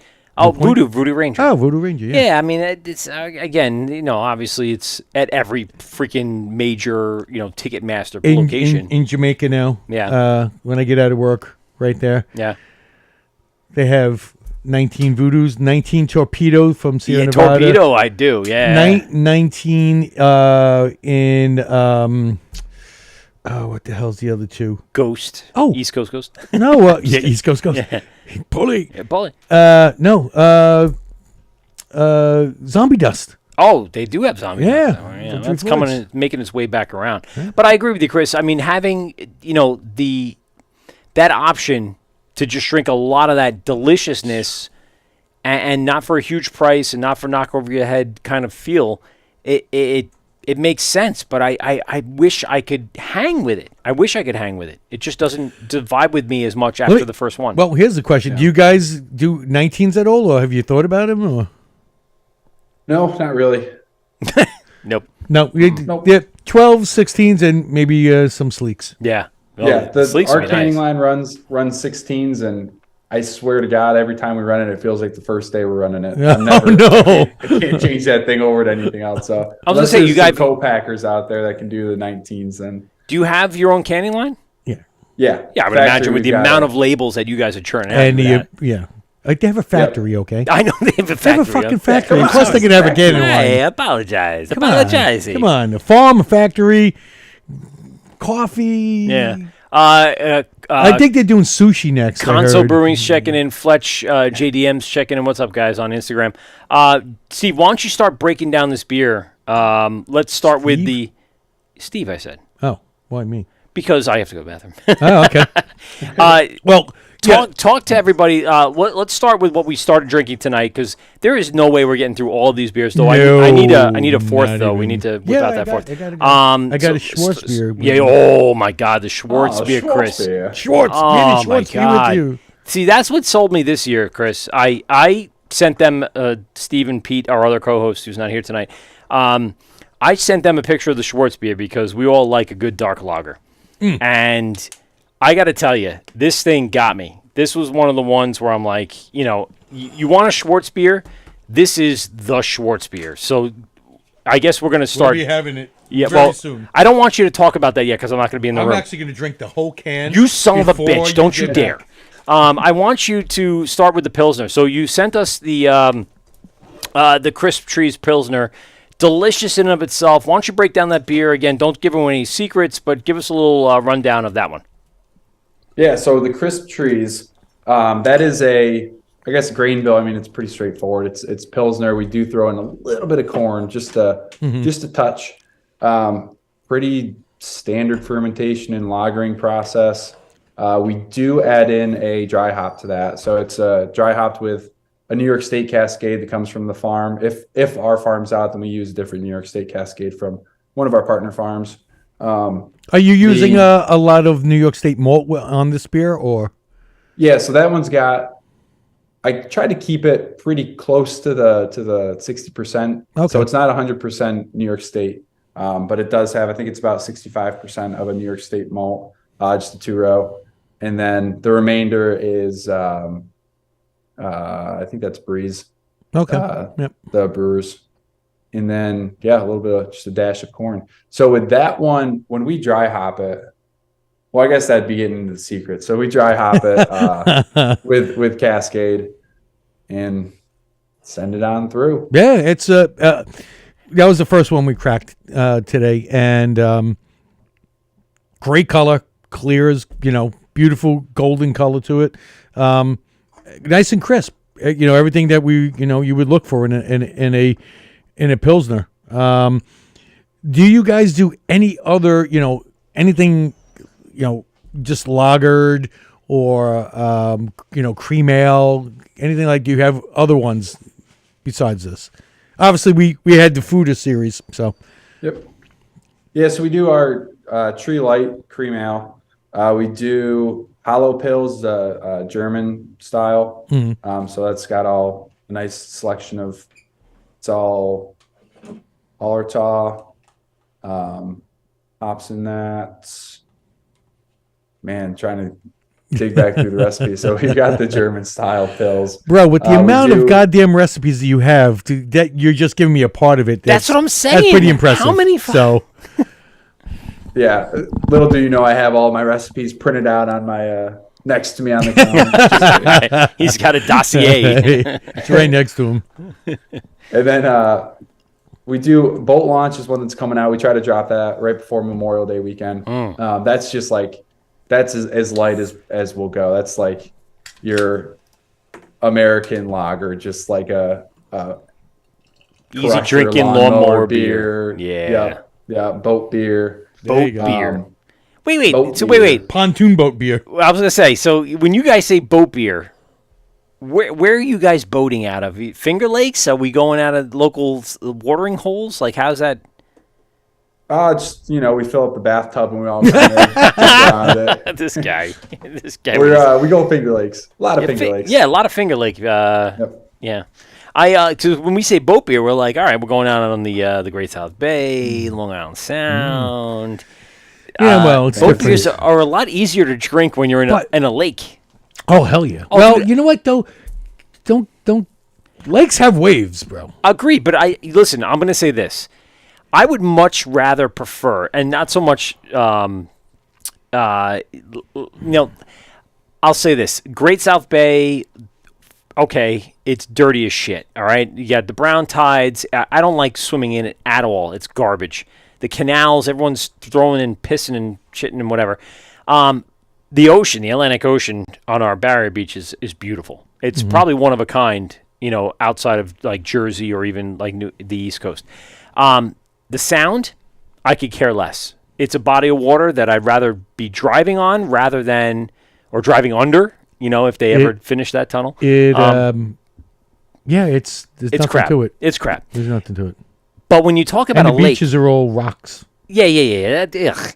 So when you go to a lake, the only thing I'm ever worried about in a lake, worried about like gators. No, not up in Finger Lakes. Gators. I know what you're gonna say. What am I gonna say? You're afraid of leeches. No, not at all. Okay. No, not at least. You should be though. No. I'm snakes. Nope. Snow. Oh. Nope. Not snakes. Don't even think about snakes. I would think about Chupacabras. Stop it. Snapping turtles? But not in a big lake. Not in a big lake, but like in a smaller lake. Those are like little ponds. I know, and you could just kick them in the shell and they go away. I get it. But the other thing is, it's that mossy branches that could just take in the mud. In the mud that's in a lake. You're thinking more of ponds. Am I? Yeah. Yeah, I think you're. Yeah. Yeah, because ponds have got that slime on the bottom. But I love the fact that they're fresh water. Like you go into a nice lake. Yeah, it's nice. Pristine. And it's just nice. And then Jason Voorhees comes out and freaking gets you with the from the depths of no. I'm not worried about Jason Voorhees. You're thinking I was worried about a murder, but I was not. Now here's a Long Island thing. He is. Way back when, Loch Ness Monster? me and my buddy At the Ronkonkoma Lake? We're like, hey, we're gonna. His aunt had a house right on. His aunt, okay. Yeah, on I say aunt. Yapank Lake. Okay, Yapank. Okay, yeah. So we go, and it's not really a lake. It's a really huge pond. No, it's big. I've been paddleboarding on it. And by the way, I'd much rather paddleboard on a freshwater body of water than a saltwater body of water. Because when you fall in, whatever. But we scuba dived into it. Yeah. And we were going down. It was probably 15 feet. Could you see? Yeah, it was clear. It's clear, huh? Clear. Sunfish, perch going around. Nice. It was pretty cool. Some turtles. We come out and we're on the edge of the bank. And we're just hanging out there, just kind of sitting, taking our stuff off. Yeah. And I'm like, what's that on my fucking leg? Leeches. You had leeches. Had several leeches. Really? Just waiting. This was a pond or a lake? This is Yapank Lake. See, I'm not even worried about... It's basically a pond. That's where they dump all the raw sewage, just so you know, out of like Indian Head nuclear power plant or something. Wherever they pump that stuff Those leeches were looking to suck me. You don't have any of that, do you, got going on, Chris? No. See, I mean, that's bananas. It's upstate. Yeah, because everything's pristine up there for the most part. I mean, everything that I've been untouched. Yeah, exactly. It's untouched. It's not overdeveloped, and people aren't dumping raw sewage. Man. Yeah, well, that's what ruins everything in the end. You guys, obviously, with being or having the ability to brew so much. I did a full pivot there, right? Yeah, I was going to go with both beers it was again, nice. but nice. I'm just saying, with you guys having the ability to brew so much beer, how often are you changing up these recipes? What does your schedule look like? Is it like 17,000 recipes? It's easy. They're all in a dossier right next to them. How often are you guys kind of reinventing things and changing things and having new recipes come out? Like, how often do you change up the profiles? Every day. Fairly often. Yeah. I mean, it depends, right? It's like we got a couple core beers now. We've never really had like a core lineup. Now we're starting to get 5.5 years in. We're finally like, oh, we should do a core lineup. What is your core lineup right now? You like 5 beers or? Yeah. Well, it kind of changes. But our main one's Any Days Haze. So that's kind of like the first one that we started to make and have it available all the time. And the next one was Juice Land, which I think you have V3 there. Yes, I have. Do you have Juice? It's the orange label. He has it. We have it over in the box here. I got that when I was up there in February. So yeah, probably V3. Yep. Let me see. Hey, Yep. Steve. Yep, V3. He's got it. Yep. Yeah, that was one of the ones that I had at the brewery early on. And then every time I'm there, that's one of the core brands that I'm really looking for each time because it just doesn't disappoint. I like that. Yeah, so we're let's see, this Friday we're dropping our 4th version of that. Are you changing? Oh, wow. What are you changing of that? That one is just hops. Okay. So standard, so same grain bill, same base, yeah, and then just changing up the hops a little bit. Yeah, but so V3, I used the thiolized yeast in that, and it was a wild experience. So it's like every time I use these thiolized yeast, it's there's like this unknown grace period, and it generally happens like once it's in the cans that you'll crack open the can and it'll just like smell like a fresh pack of tennis balls, and I have no idea why it happens, but you let it sit there for a couple more days, and then it like switches back and it's fine. So that's like a situation where Untapped screwed us. Yeah. Because we released the spirits, like we're tasting it on the canning line. It's like, oh yeah, like high fives, like good job, team. This is great. It's like a day later, you crack open the can, and it's like, what in the hell is this? You get that little when like when we'd open a fresh pack of tennis balls, some Spaldings. You know what? Yeah, I think everyone can relate to that smell. I don't think there's anybody alive that haven't smelled a fresh pack of tennis balls. Is that a bold statement? So you're saying that everyone has smelled fresh balls? I feel like everyone has smelt a fresh pack of balls. All right. If you haven't smelt fresh balls, and you haven't lived. You haven't lived. You know, go to Dick's today. Go get some fresh balls. Go to the tennis department and just crack open a fresh set of balls. Fuck those guys. I'm not buying it. I just want to smell it. And just crack a fresh can of balls. Yeah, exactly. Well, that's a unique smell. Bro, this is what that he said that. Yeah. I'm like, that's a fucking unique smell. It is a very unique smell. Yeah, and it had a very unique smell to it. And then it switches completely back. It's happened twice now using thiolized yeast. And what's the who are you getting that from? Yeah. Just that's Omega. Oh, okay. The thiolized. Okay. I wonder if that's in the description. Fresh pack of tennis balls. Fresh pack of tennis balls, mango, and fresh balls, little cat poop, little litter box action. Oh, I wouldn't want those at all. I'd be like, llama spit and. Oh, Jesus! It'd be otter pissing droppings. There you go. Yeah. I want to talk a little bit about some of these labels because we haven't even gotten through the beers. That's what I want to talk about. So you have a unique label here that caught my eye that you sent us. This is hot dogs in hot tubs. So this one we had somewhere right before Steve's 3 questions, and we were both looking at each other like, yeah, now that's a good hazy because it's bright, it's clean. Tell us a little bit about hot dogs in hot tubs. So I don't want to. I wish I had like a sweet story behind it. It's actually. So I saw that label when I was getting the package ready to send you. I was like, I gotta send this. We packaged Any Days Haze as hot dogs and hot tubs for an event. It's a pond skimming event at our local ski mountain. Okay. And they set up a whole bunch of these hot tubs at the base of the mountain. So it's like people hanging out in the hot tubs, and you got like the lunatics whipping down the mountain and skimming across the pond. And so we just did it as an event for them. But it's such a cool label that I just had to send it. I had to share it. That's a great beer. One. It's a great beer. That was so. This was. What did you say it was? It was Any Days Haze. Yep. Yeah. So it's just a different label on that one.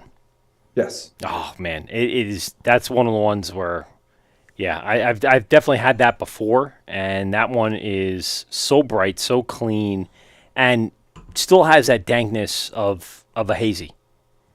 Oh, it was a very bright hazy. Yeah. But nice crispness to it. The hops pop. Yeah. I mean, as soon as I cracked it, that's the one thing you smell it immediately. Oh yeah, man.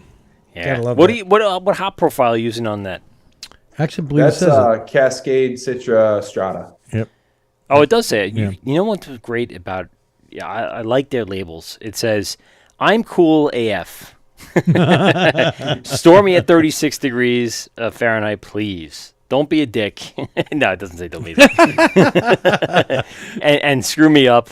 But that's exactly it. Like some of these, breweries don't really realize that some of their distributed beers are going to sit on a shelf rather than in a cooler. Is that something? So let me ask you this, Chris. When you guys are looking to distribute, and I don't know if you are yet or not, but you produce so much 16-ounce 4-packs. Do you have local distribution? Are you going to local, beer distributors or bottle shops or stuff like that? Tavor, yeah. So we do. We run our own self-distribution in New York State for the most part, minus Long Island, minus the 5 boroughs. Listen, get your rep down here. I'm gonna give them like 3 or 4 places that would hold your shit at least. Gotta send Mark from Hopscotch. We have Serene, so Serene covers us. Oh, okay. Oh yeah. I guess so they cover us for Long Island in the city because it's like for us to drive. We used to distribute to like Manhattan, for example. It's like we go and drop off at 4 spots in Manhattan, and it's a 12-hour day. And It's brutal. So we self-distro for the rest of New York State, minus High Peak Zone as well. We have a distributor up there. Okay. We have a local distributor that covers just like certain certain locations that we aren't able to get in as like with our self-distro model, it just doesn't make sense. Yeah. And then we're in Pennsylvania, New Jersey, Maryland, Delaware, New Hampshire, Massachusetts, Ohio. You're in Delaware? And then we do Tavor. Working on Arizona. That should be fired up probably in the next month. Arizona? Holy shit. So you can get it, Beer Tree, in Arizona, but I can't get it down here on Long Island. I guess I can, but just you got to know where. But you got to go to New York. Yeah, that's true. Or you go to Tavor, really, and you get it shipped right to you. Fuck those guys. Yeah, well, they were good for like year 2 sponsorship, but then they just kind of fizzled out. I mean, not that they're fizzling. I'll be down in Delaware. People are using it all over the country. I'll be down in Delaware in about 3 weeks. Looking for Beer Tree? Well, I'm going to be down there, so what the fuck? They have a beer shop right in where my daughter goes to school. Oh, yeah. University of Delaware. So, do you guys have anything with Total Wine or anything like that? Yeah, I think we are in the Total Wines. They're in Maryland and Delaware. Yeah. We got one down by us, baby. Yeah. Right? Yeah, I think we're in some of them. Yeah, well, if anyone's listening right now, still through the hour and a half of craziness, you need to go to Total Wine and look up Beer Tree, or go to Tavor and go look up some Beer Tree beers, because you guys will not be disappointed. Let's break down the Schwartz beer here, because this is what really got me this year. You guys produced one of the best, in my opinion, best Schwartz beers I've ever had. Give me the breakdown on this. Tell me a little bit about this. What am I drinking? What am I putting into my body? What are you consuming? Yeah. So that was a pretty cool one. That was it took a little bit of sourcing to find the right grains to use for that. Because it's not like all brewers or using like Breeze Black or chocolate or whatever. So I pulled in some Munich and Carafa. I taste that Munich. Para Munichs. What's that? I taste that Munich, by the way. I think that's what does it. Because I like that. And then it's got Hallertau and Tettnang for hops. Oh, okay. It provides such a great balance for what it is. Do you remember what yeast blend you were using for that? I think I do know. He's got it. He's going through. He's not going to let us know, though. No, he will. I do. Yeah, I don't think I'm going to let you know. I think I'm going to leave that up. You know what? Fuck you guys. You guys. I'm not going to let you guys know. Hey guys. I mean, the water profile too. Like that's one of the coolest things. I screw around with that. That's probably what I change the most. Is working off an RO system. We have infinite flexibility to take a water profile and be like, oh, I want to look up whatever Dublin's water profile for my dry Irish, or I want to look up, you just kind of pick and choose different water profiles and build it out that way. And I don't know, I have fun with that. How is the water up by you guys? That's what I was about to ask. So what is the profile? What do you guys have as a base to work off of? Hard, soft? Hard. It is hard. Well, so when we were out in Port Crane, we drilled a well because it's the farm. So we drilled this well, and the dude starts pulling the water through while he's getting it all hooked up, and it tastes like the freaking ocean. Yes. And he's like, oh, it's all right. It'll pour out. It's height. So we're running this thing. It's like 24 hours. We run it overnight, and we get there the next day, and it's still like pissing out like into the field, and it still tastes like the freaking ocean. Wow. And he's like, yeah, I've been doing this for 40 years and this has never happened before, but I mean, if you guys want me to drill a new well, it'll be $15,000. Nope. So that was that. So we already planned on doing like an RO system setup, because it's like when we were home brewing, that was kind of what made the biggest difference for us, is going from using well water that was kind of dog shit and then switching it over to RO and building it up. So we were planning on doing that anyways, but I guess that's reverse osmosis. Yeah. So reverse osmosis. What are you guys, adding and subtracting to the water that you're working with now? That's kind of creating that. Are you adding different chlorine levels? pH levels? What's the biggest thing you've had to change? As far as like each beer goes? Well, I mean, in general, we strip it back. we pull out as much as we can with that system, and then we rebuild it with different salts: gypsum, calcium chloride, Epsom, baking soda, lactic. Sometimes pickling lime for certain beers. Oh, all right. Sometimes citric acid. Jesus. Just like I mean, you just have a chemical compound of just trying to rebalance out the water. yeah, just a whole bunch of white powders sitting around the brewery looking all sketchy. Yeah, and they're not, they're not doing anything wrong, or No, I'm not saying they are. It's not like it's a Breaking lot of- Bad or anything going on over there. But Mr. White over here, just, Mr. White. just making sure the water profiles are looking good. No, but I mean that's a lot. That's before you even get it into a brewing stage. You have to do a whole level of water profiling to understand what you need to rebalance out to get to the equation that you're looking for. oh yeah, if they decided to just pull that water out of the ground and go, I'm brewing with it, People do it. it would probably we wouldn't be talking to them. No, right we now. would not. We would not be highlighting Beer Tree Brewery. No. So you guys obviously have gone through a shit ton of extensive testing and stuff like that. What goes into the overall day-to-day? You have a new recipe, let's say, Chris, and you're thinking, okay, I need this. Are you looking at the water right away? Are you looking at ingredients in hand, hops? Like, what's the whole process looking like as you go through coming up with a new recipe? So I guess it would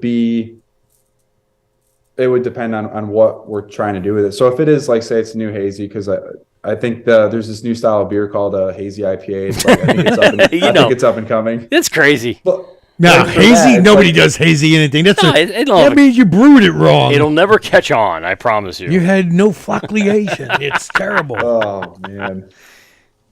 Yeah, it caught on all right. Yeah. Yeah.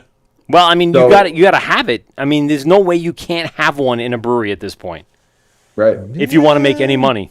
It is. We've had a couple guys on. No, I agree with you. kind But of refuse. yes, but are they actually making any money? Are they? We had somebody on recently. All right. Listen, I don't know if they're making money, but I don't know their business profile. I don't know what they're going with. But No, who knows? But I mean, you got to have something on tap that's going to spark the interest of the beer nerds in order to generate that chatter, right? That online chatter that we were talking about before, where people are going to be not just reviewing, but in general kind of talking up the brewery. You have to have something. You guys rotate a shit ton of IPAs in there. In addition to all your classic styles, what is the schedule looking like at this point? Depends on the week. Sometimes we're running all core beers. Sometimes we're running all new beers. Try not to do that, because it's like the core beers, most of them go in kegs, and then we are stuck with 180 kegs sitting in our cooler. But we're running anywhere between 8 and 10 turns right now. Probably going to build that up a little bit on our 20 barrel system. So Wow, we normally just run double that per brews week? right now. 8-10 Yeah. turns per week? Yeah. Jesus Christ. So you got eight new variants coming out, 8 new labels coming out every week. Maybe not brand new. We've got 40. We'll double batch, so we'll do like that'll probably be 5 different SKUs, Wow. Oh, maybe okay. 6. Wow. Yep. So we have a 20 barrel brew house at the factory, and we got 40 barrel fermenters. So we'll double batch into those 2 to 3 times a week. Yeah. Yeah, it's Or 4. the only way to do it at this Depending. point, right? Is just try to get as much as that a liquid into 4-packs and distribution or anything like that can satisfy. You guys go through enough beer at the locations to like satisfy most of your revenue? Like, is most of your revenue generated at these spots, or are they a lot of distribution? Like, what's the kind of percentages or ratio? Volume wise, I'd say definitely less than 50% is tap rooms. It's what did we do last year? Maybe 30% tap rooms, 70% distro. Wow. Oh wow. Wow. And see, that's surprising Maybe to less. me. That would be surprising to me because you guys have great locations.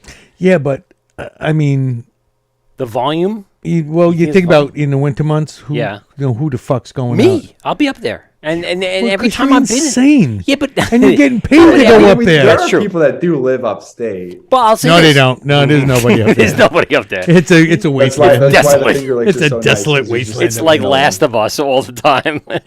No, but the thing is that they have beautiful spots. They have every time I've been in there, and we're talking about like 12 o'clock opening. The place has at least 40, 50 people in there sitting down eating on odd days like a Tuesday. I mean, and I see pictures online. You guys, your social media is great, by the way. Keeping people in tune with what's going on, as well as showing packed out tap rooms and beer events. You guys had a beer dinner recently. I want to talk about that in a little bit. Yeah. But I mean, it's like you have some really great things going on. It's interesting that only 30% is happening through the tap room. Yeah. Yeah. I don't know. We make a shitload of beer. Yeah. Yeah. I don't know what to tell you. Yeah. No, I mean, like it's of course, Yeah, I obviously would- things are going great, but still, I would have thought it would have been I thought more. more like 40-60 or maybe even 50-50, but it's one of those things where like it's every time I'm in there, I see lots of people hanging out, eating and drinking. So, Yeah. and I've been in, like I said, 12 o'clock on a Tuesday, and there's a lot of people in there. It's the coffee. It's the coffee. It's the batch coffee. the batch coffee's doing it to them. People are coming in for the coffee, staying for the beers and pizzas. Yeah. That's right. Get them all up before you bring them down. You got to kind of. That's There it. you go. There you go. Stephen opened up basically what All Day Haze, which I'm gonna imagine is going to be the same thing as the hot dogs and hot tubs. What was and just refresh my memory really quick? What was the premier hop in this one? The Premier, it's probably balanced out between Citra and Strata. Yeah, And then it's got Cascade as the kind of like the. I'm little bit of a definitely backbone. feeling that sexy hop in there. Are you guys using any of the the New Zealand like Motueka, anything Galaxy? Yep. We used to use a ton of Galaxy ever since they had that bad crop year, Yeah. or I think it was 2 bad crop years. We've kind of pulled back quite a bit on that, but Get your hands we're on still some. using Nectaron. Oh, there it is. That's the Yeah, one. You're waiting for it. Yeah, that's got my tail wagging. I can't wait for that new I've the new had- crop to get in. I've had probably 4 different breweries take using Nectaron. Yeah, And each one has been, fantastic. yeah. Yeah. I just recently had the other half. That's a New Zealand hop? And it's actually a newer, for a while, they all get these special numbers and Yes. Yeah. But it had a number and a letter, an and NC47. and a bunch of people ordered it well in advance. And yeah, it's quite a few breweries have used it. One brewery used it and they didn't use it properly because Not enough of it. no. Probably not. But yeah, I had the other half. I had during the summer. I had 5 Boroughs. Yeah. They did their salt pepper ketchup. Oh, that's such a good beer. That was what Shout out to Paul at Five Boroughs. 3.8%, and it was like a small version of Tiny Juicy, but with Nectaron, and yeah, it was so good. Chris, what kind of do you get any beers dropped off for you up there from down here? Not too often. There's an idea. I'm gonna here's a deal, Chris. Yeah, you got to bring some stuff up. Yeah, there. I'm gonna come up in 2 weeks, right? We got Bring about up some two Noble weeks from tomorrow. Savage, some. No, Root and I'm not going to Branch. be able to get my hands on Noble. I love Joe, and I love everything that Noble Savage does. I'm not going to get my hands on it. I'm going to bring up some Root and Branch. I'm going to send them. Sand City. Yeah. Maybe I have some Trillium sitting around. I'm going to throw you some hazies. I'm going to bring it up to the factory on that Tuesday, and I'm going to say, you leave this in the back for Chris, and I want you to kind of have a little R&D, research and development on some of the hazies that we're doing down here, because you got something very special going on in your lineup here, and I want you to not expand, not in a bad way, but like just see what we got going on here, and you're going to see. Well, that's where I'm wondering. Should I get them other? Well, other, since do you get other half up there? Since Joe is listening. Yeah, Yeah. we get other. The heat, Yeah, the heat miser. Uh huh. him getting his hands on some of these hazies. Yeah. He's got to get a couple 'Cause- pictures of these. Yeah, I mean, I'm saying right now, you can go against, and this is something I wanted to talk to you about, but I think you could go against Other Half. I think you can go against Holy Mountain and Monkish and stuff like that. Well, you know Your what? beers are right there with everybody else. But you know what? I don't Competitive. even use Other Half as that benchmark anymore. No, not anymore. It's More like Fidens and Troon. Definitely Root, because Root is doing Root. a bunch of great stuff. yeah. But yeah, I mean, I just like, so, we've had 1, 2, 3, 2 of the beers are the same. But No, but this doesn't taste the same, by the No. way. It's not as bright. See, the All Day Haze could be. isn't as bright as the hot dogs and hot tubs. It's subtle, but it's nice. There's nothing wrong no, with but it. I mean, the amount of beers that we have here, and We're not going to get through all these. I'm going to have to take a lot of pictures, Chris, for the Instagram. It's going to be days and days of pictures. no, it's just, I just love that you with guys are links to doing. our podcast. I just love that you guys are doing so many different styles. And, There's so much. and you're doing them well. yeah. That's the key. Some breweries, Thank you. all they can do is those pastry stouts, and that's all they can do. Yeah. They suck, Who does that? bitch ass bitches. Wait. And then you have breweries that just do Solid. hazies, Yeah. hazies. Yeah. Well, I mean, Fidens is one that you can kind of. We love You the do- Warbler. you The guys- Warbler oh one. my God, yeah. Some good stuff up in Albany. Chris and the Warbler. You guys share a name. You guys do some great hazy stuff, and these are like the underrated New York breweries that people don't share the information. It's not like the hot name out there, and Beer Tree should be right in contention. And this is what I wanted to ask you, Chris. Definitely Mark from Hopscotch. He needs to stop bringing Oh, them fuck down. yeah. Chris, I have not seen any entries, and maybe you have and maybe you haven't, but into like the New York Brewers Association. We were watching the awards and everything a few weeks ago. Yeah, from and, the and- CBC. and CBC and throwing stuff out there. Have you guys tried to enter any of these beers into contests and stuff like that? We've done a few. We did more early on before I think we had things all the way figured out, and it was, I don't know, it was like this isn't that fun. So Juiceland won. I think that was Isn't that fun? I think Juiceland won. I think it was last year. That was at New York State. We've only ever submitted to New York State, the Craft Brewers Conference. Yep. We've missed probably more years than we've submitted, but we've never done anything else outside of that. I would really consider, Chris, submitting some of your stuff, not just for the just for the award or just for the place or whatever, but just to get the name in there, because I think you can put your beer against. I've had a lot of New York State beer, a lot. I think you can put yours up against a lot of the New York State breweries that are out there. I mean, let's talk real facts. Where's equilibrium in a lot of these? They don't submit their shit. Why Some not? breweries won't. But why? Other half won't. Why? They don't want to be bothered with it. Why? It costs money. I know it costs logistics, sending the product. Okay. They don't give a shit. You know what? You know what they care about? Untapped. Cash. No, I making know, money, I know. man. They're making money.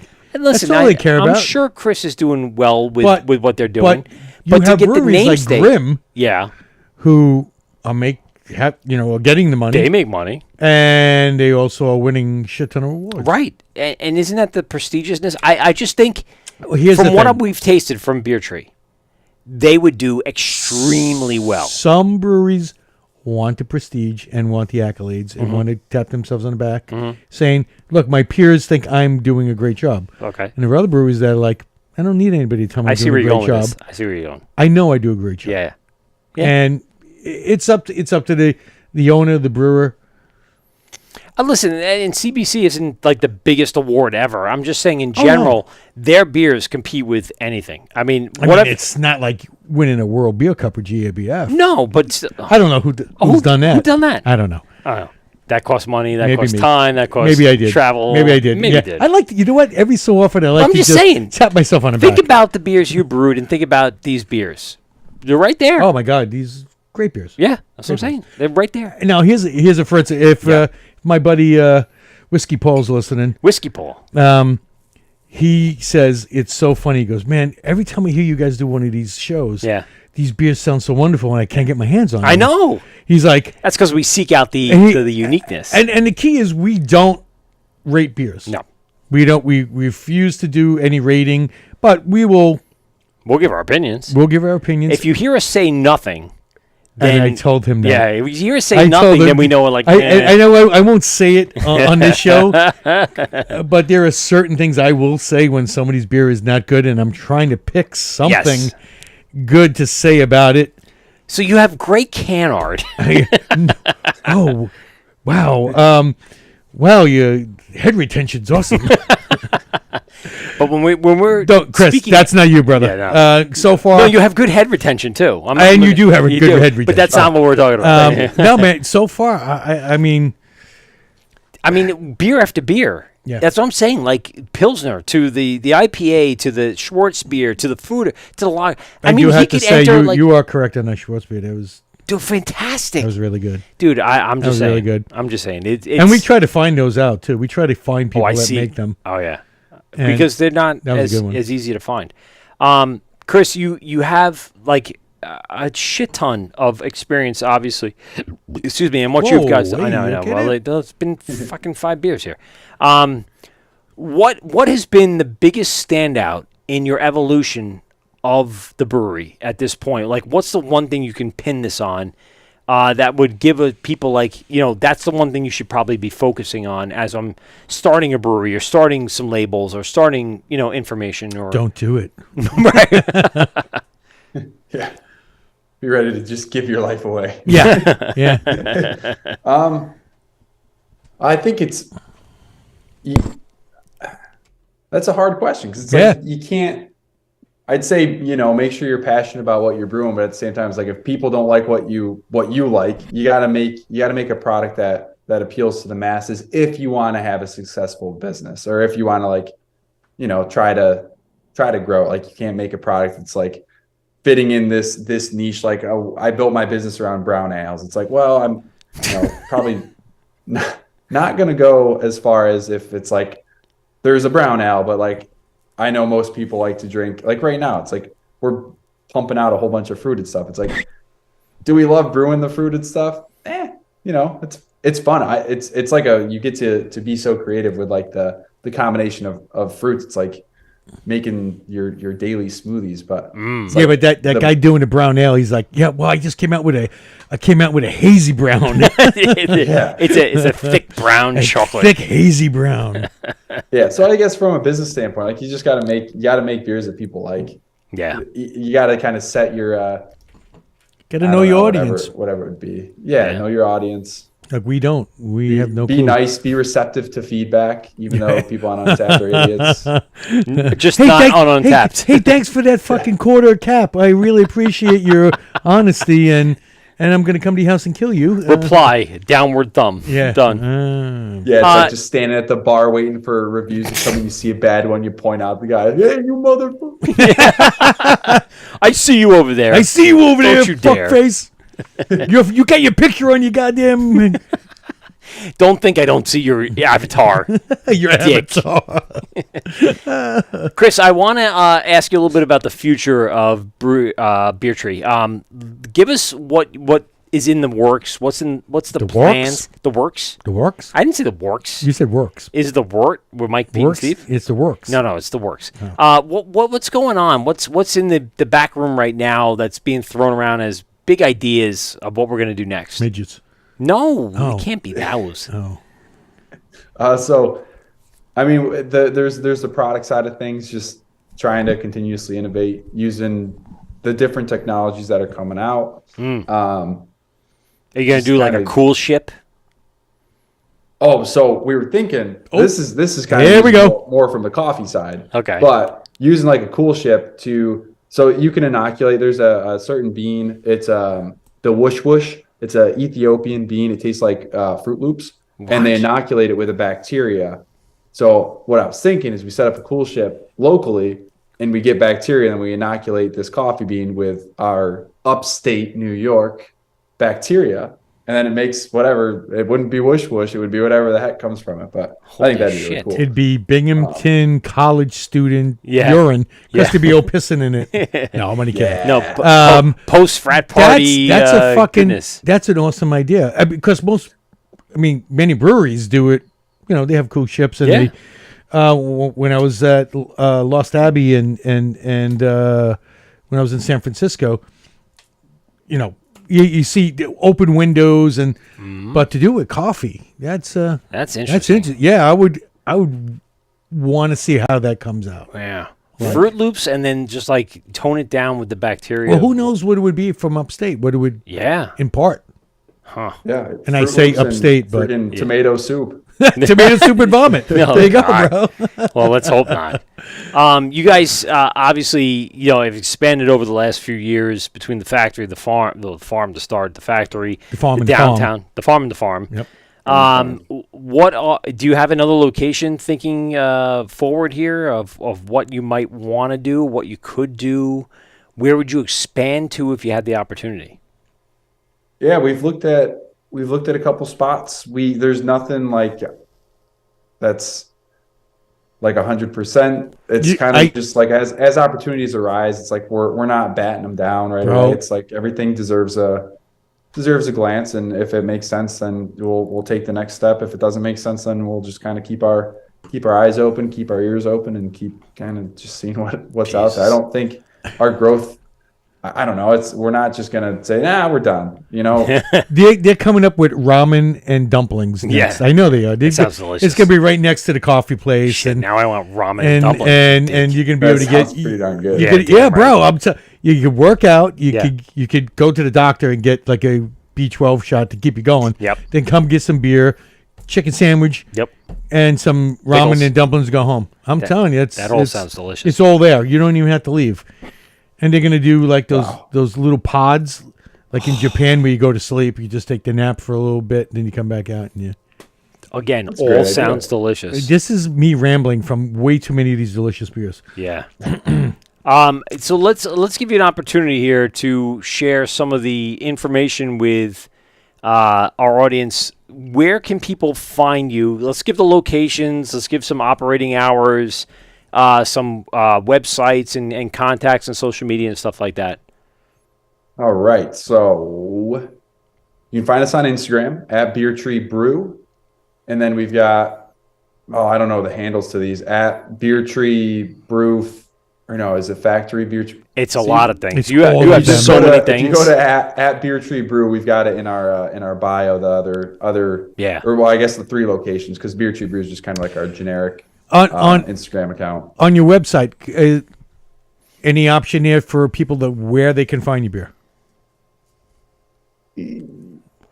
Oh, I got you. That's something I got would you, love- Chris. In Binghamton. In I would love Binghamton. to build it out. So I guess the way that I look at it is if anyone is looking for our beer, this is such a pain in the ass way to do it. But you can just send us an email. I'll get all the emails, and I can look at the database from our distributors, and I can like just pinpoint like, there you go. it's There in you this city, it's in this county, it's by zip code, whatever, and dish it out that way. That's cool, man. I like sending our distributor, the sales team, different leads. So if your local bottle shop doesn't have something that you want, then we can kind of arrange for that we can work from the location back to the distributor, and then have them kind of go and tackle that. We'll talk to our buddy Mark over at Hopscotch, a local beer Bottle shop. Bottle shop, also a beer distributor, but also Who actually he carries like Fidens and all sorts of stuff. I think he's picked us up before. I think Yeah, his he kid might went to have. Binghamton University. And Yeah. he was He's- driving up. he actually District back. 96. Yeah, he and- does all the upstate stuff. So he actually Okay. does the traveling himself.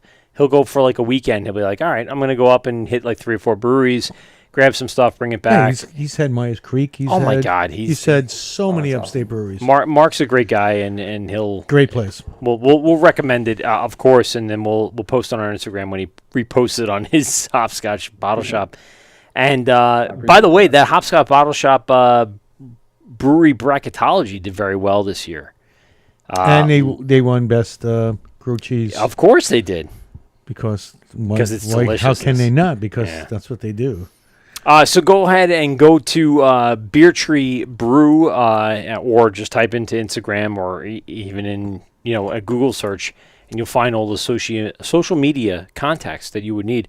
Chris, really appreciate you being on the show tonight, man. Thanks a lot for taking the time for us, and thanks for sharing all these fantastic beers. I wish we could get through more of them. I would love to pack out this studio. Let me tell you, if, and just if we did get through them, we're not going home tonight. We'd be sleeping here on the floor. I'd be sleeping right. But I am going to post a bunch of these up on our Instagram over the next few days with links to the podcast itself, and that way people can hear the story and hear everything that's going on. Thanks very much. Any last words, Chris, from you? Anything else you need to tell us? Any big events coming up? Thank you both for having me. Really appreciate it. Big events. Oh my gosh. I can't think about. Oh, you want to find the events? Go to our Instagram. There you go. Good or man. Facebook. Yeah, it's everything that we do is listed out on there. We got stuff going on every week. Different locations doing different specials. Oh, really quick! You had the beer dinner. Tell me a little bit about that. Yeah, beer dinner. Oh, it was fantastic. So we chose 4 different beers to pair with 4 different dishes. The first beer was that 12-month food age lager. That was paired with it was actually sushi. See, it was so darn good. And then the second beer was Trippy Tree. It was one of our fruited sours. It was the pineapple orange mango, I think. Yes, we have that here. Yep. What was it, yep. Steve? Is it? He's got his glasses on. I got to put glasses on because I am old man. Old man. Raspberry fruited sour with mango. Dragon fruit, mango, and raspberry. I think so it wasn't that variant. It was the one that's got it was we do a bunch of those. Yeah. And then we did Juice Land. That was version 2, which is Citra Ricao, and I think that does have Galaxy in it. And then the last one was a bourbon barrel aged Neapolitan shake stout that we did. It's kind of the series we've done with Mortalis for the last 4 years or so. Oh my! Yeah, it's like you take a Neapolitan shake ice cream tub, you let it all melt together, you go and store it in a bourbon barrel for 12 months, 13, 14 months, and you pull it out and you just dump it all over you, and it's absolutely delicious. Oh my god!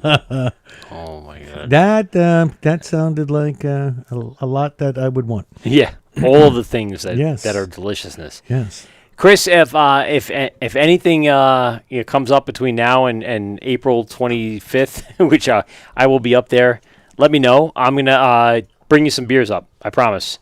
As well as we got some T-shirts and stuff for you, and some stuff for the crew up at the Beer Tree Factory. So let them know I'll be heading up there on April 25th. I think it's a Tuesday of that week, and I'll be enjoying my chicken sandwich. Chicken sandwich. And again, thanks very much for coming on the show. Really appreciate it. Definitely appreciate it. Absolutely, guys. Thank you. Appreciate it. This is the Wort with Mike, Pete, and Steve, GovsRadio.com. Chris from Beer Tree Brew Co. I really appreciate everything dude, I'm telling you. The lineup is ridiculous. We can keep going through that whole thing of beers, and we'll be instantly impressed. I should have taken off. Should take over tomorrow. This beer tastes like I'm not going to work tomorrow. That's a good meme. Yes. That's a delicious. This is the Wort Mike PC, GovsRadio.com. Thanks a lot for everyone for joining in, and everyone on Instagram for checking in and saying hello. We'll have our podcast up on our normal platforms, from iHeart to iTunes to Spotify to the Hopped Up Network and the Amazon Music podcast station. And Steve, something before we get on out of here. Yeah. Drink New York State beer because it is the best. Dude, there's some things that people just don't know about New York State beer. And they're going to learn. This is the Wort Mike P and Steve, GovsRadio.com. We out. Well, that's 2 hours of your life that you'll never get back. Are you kidding me? Please hang up and try again.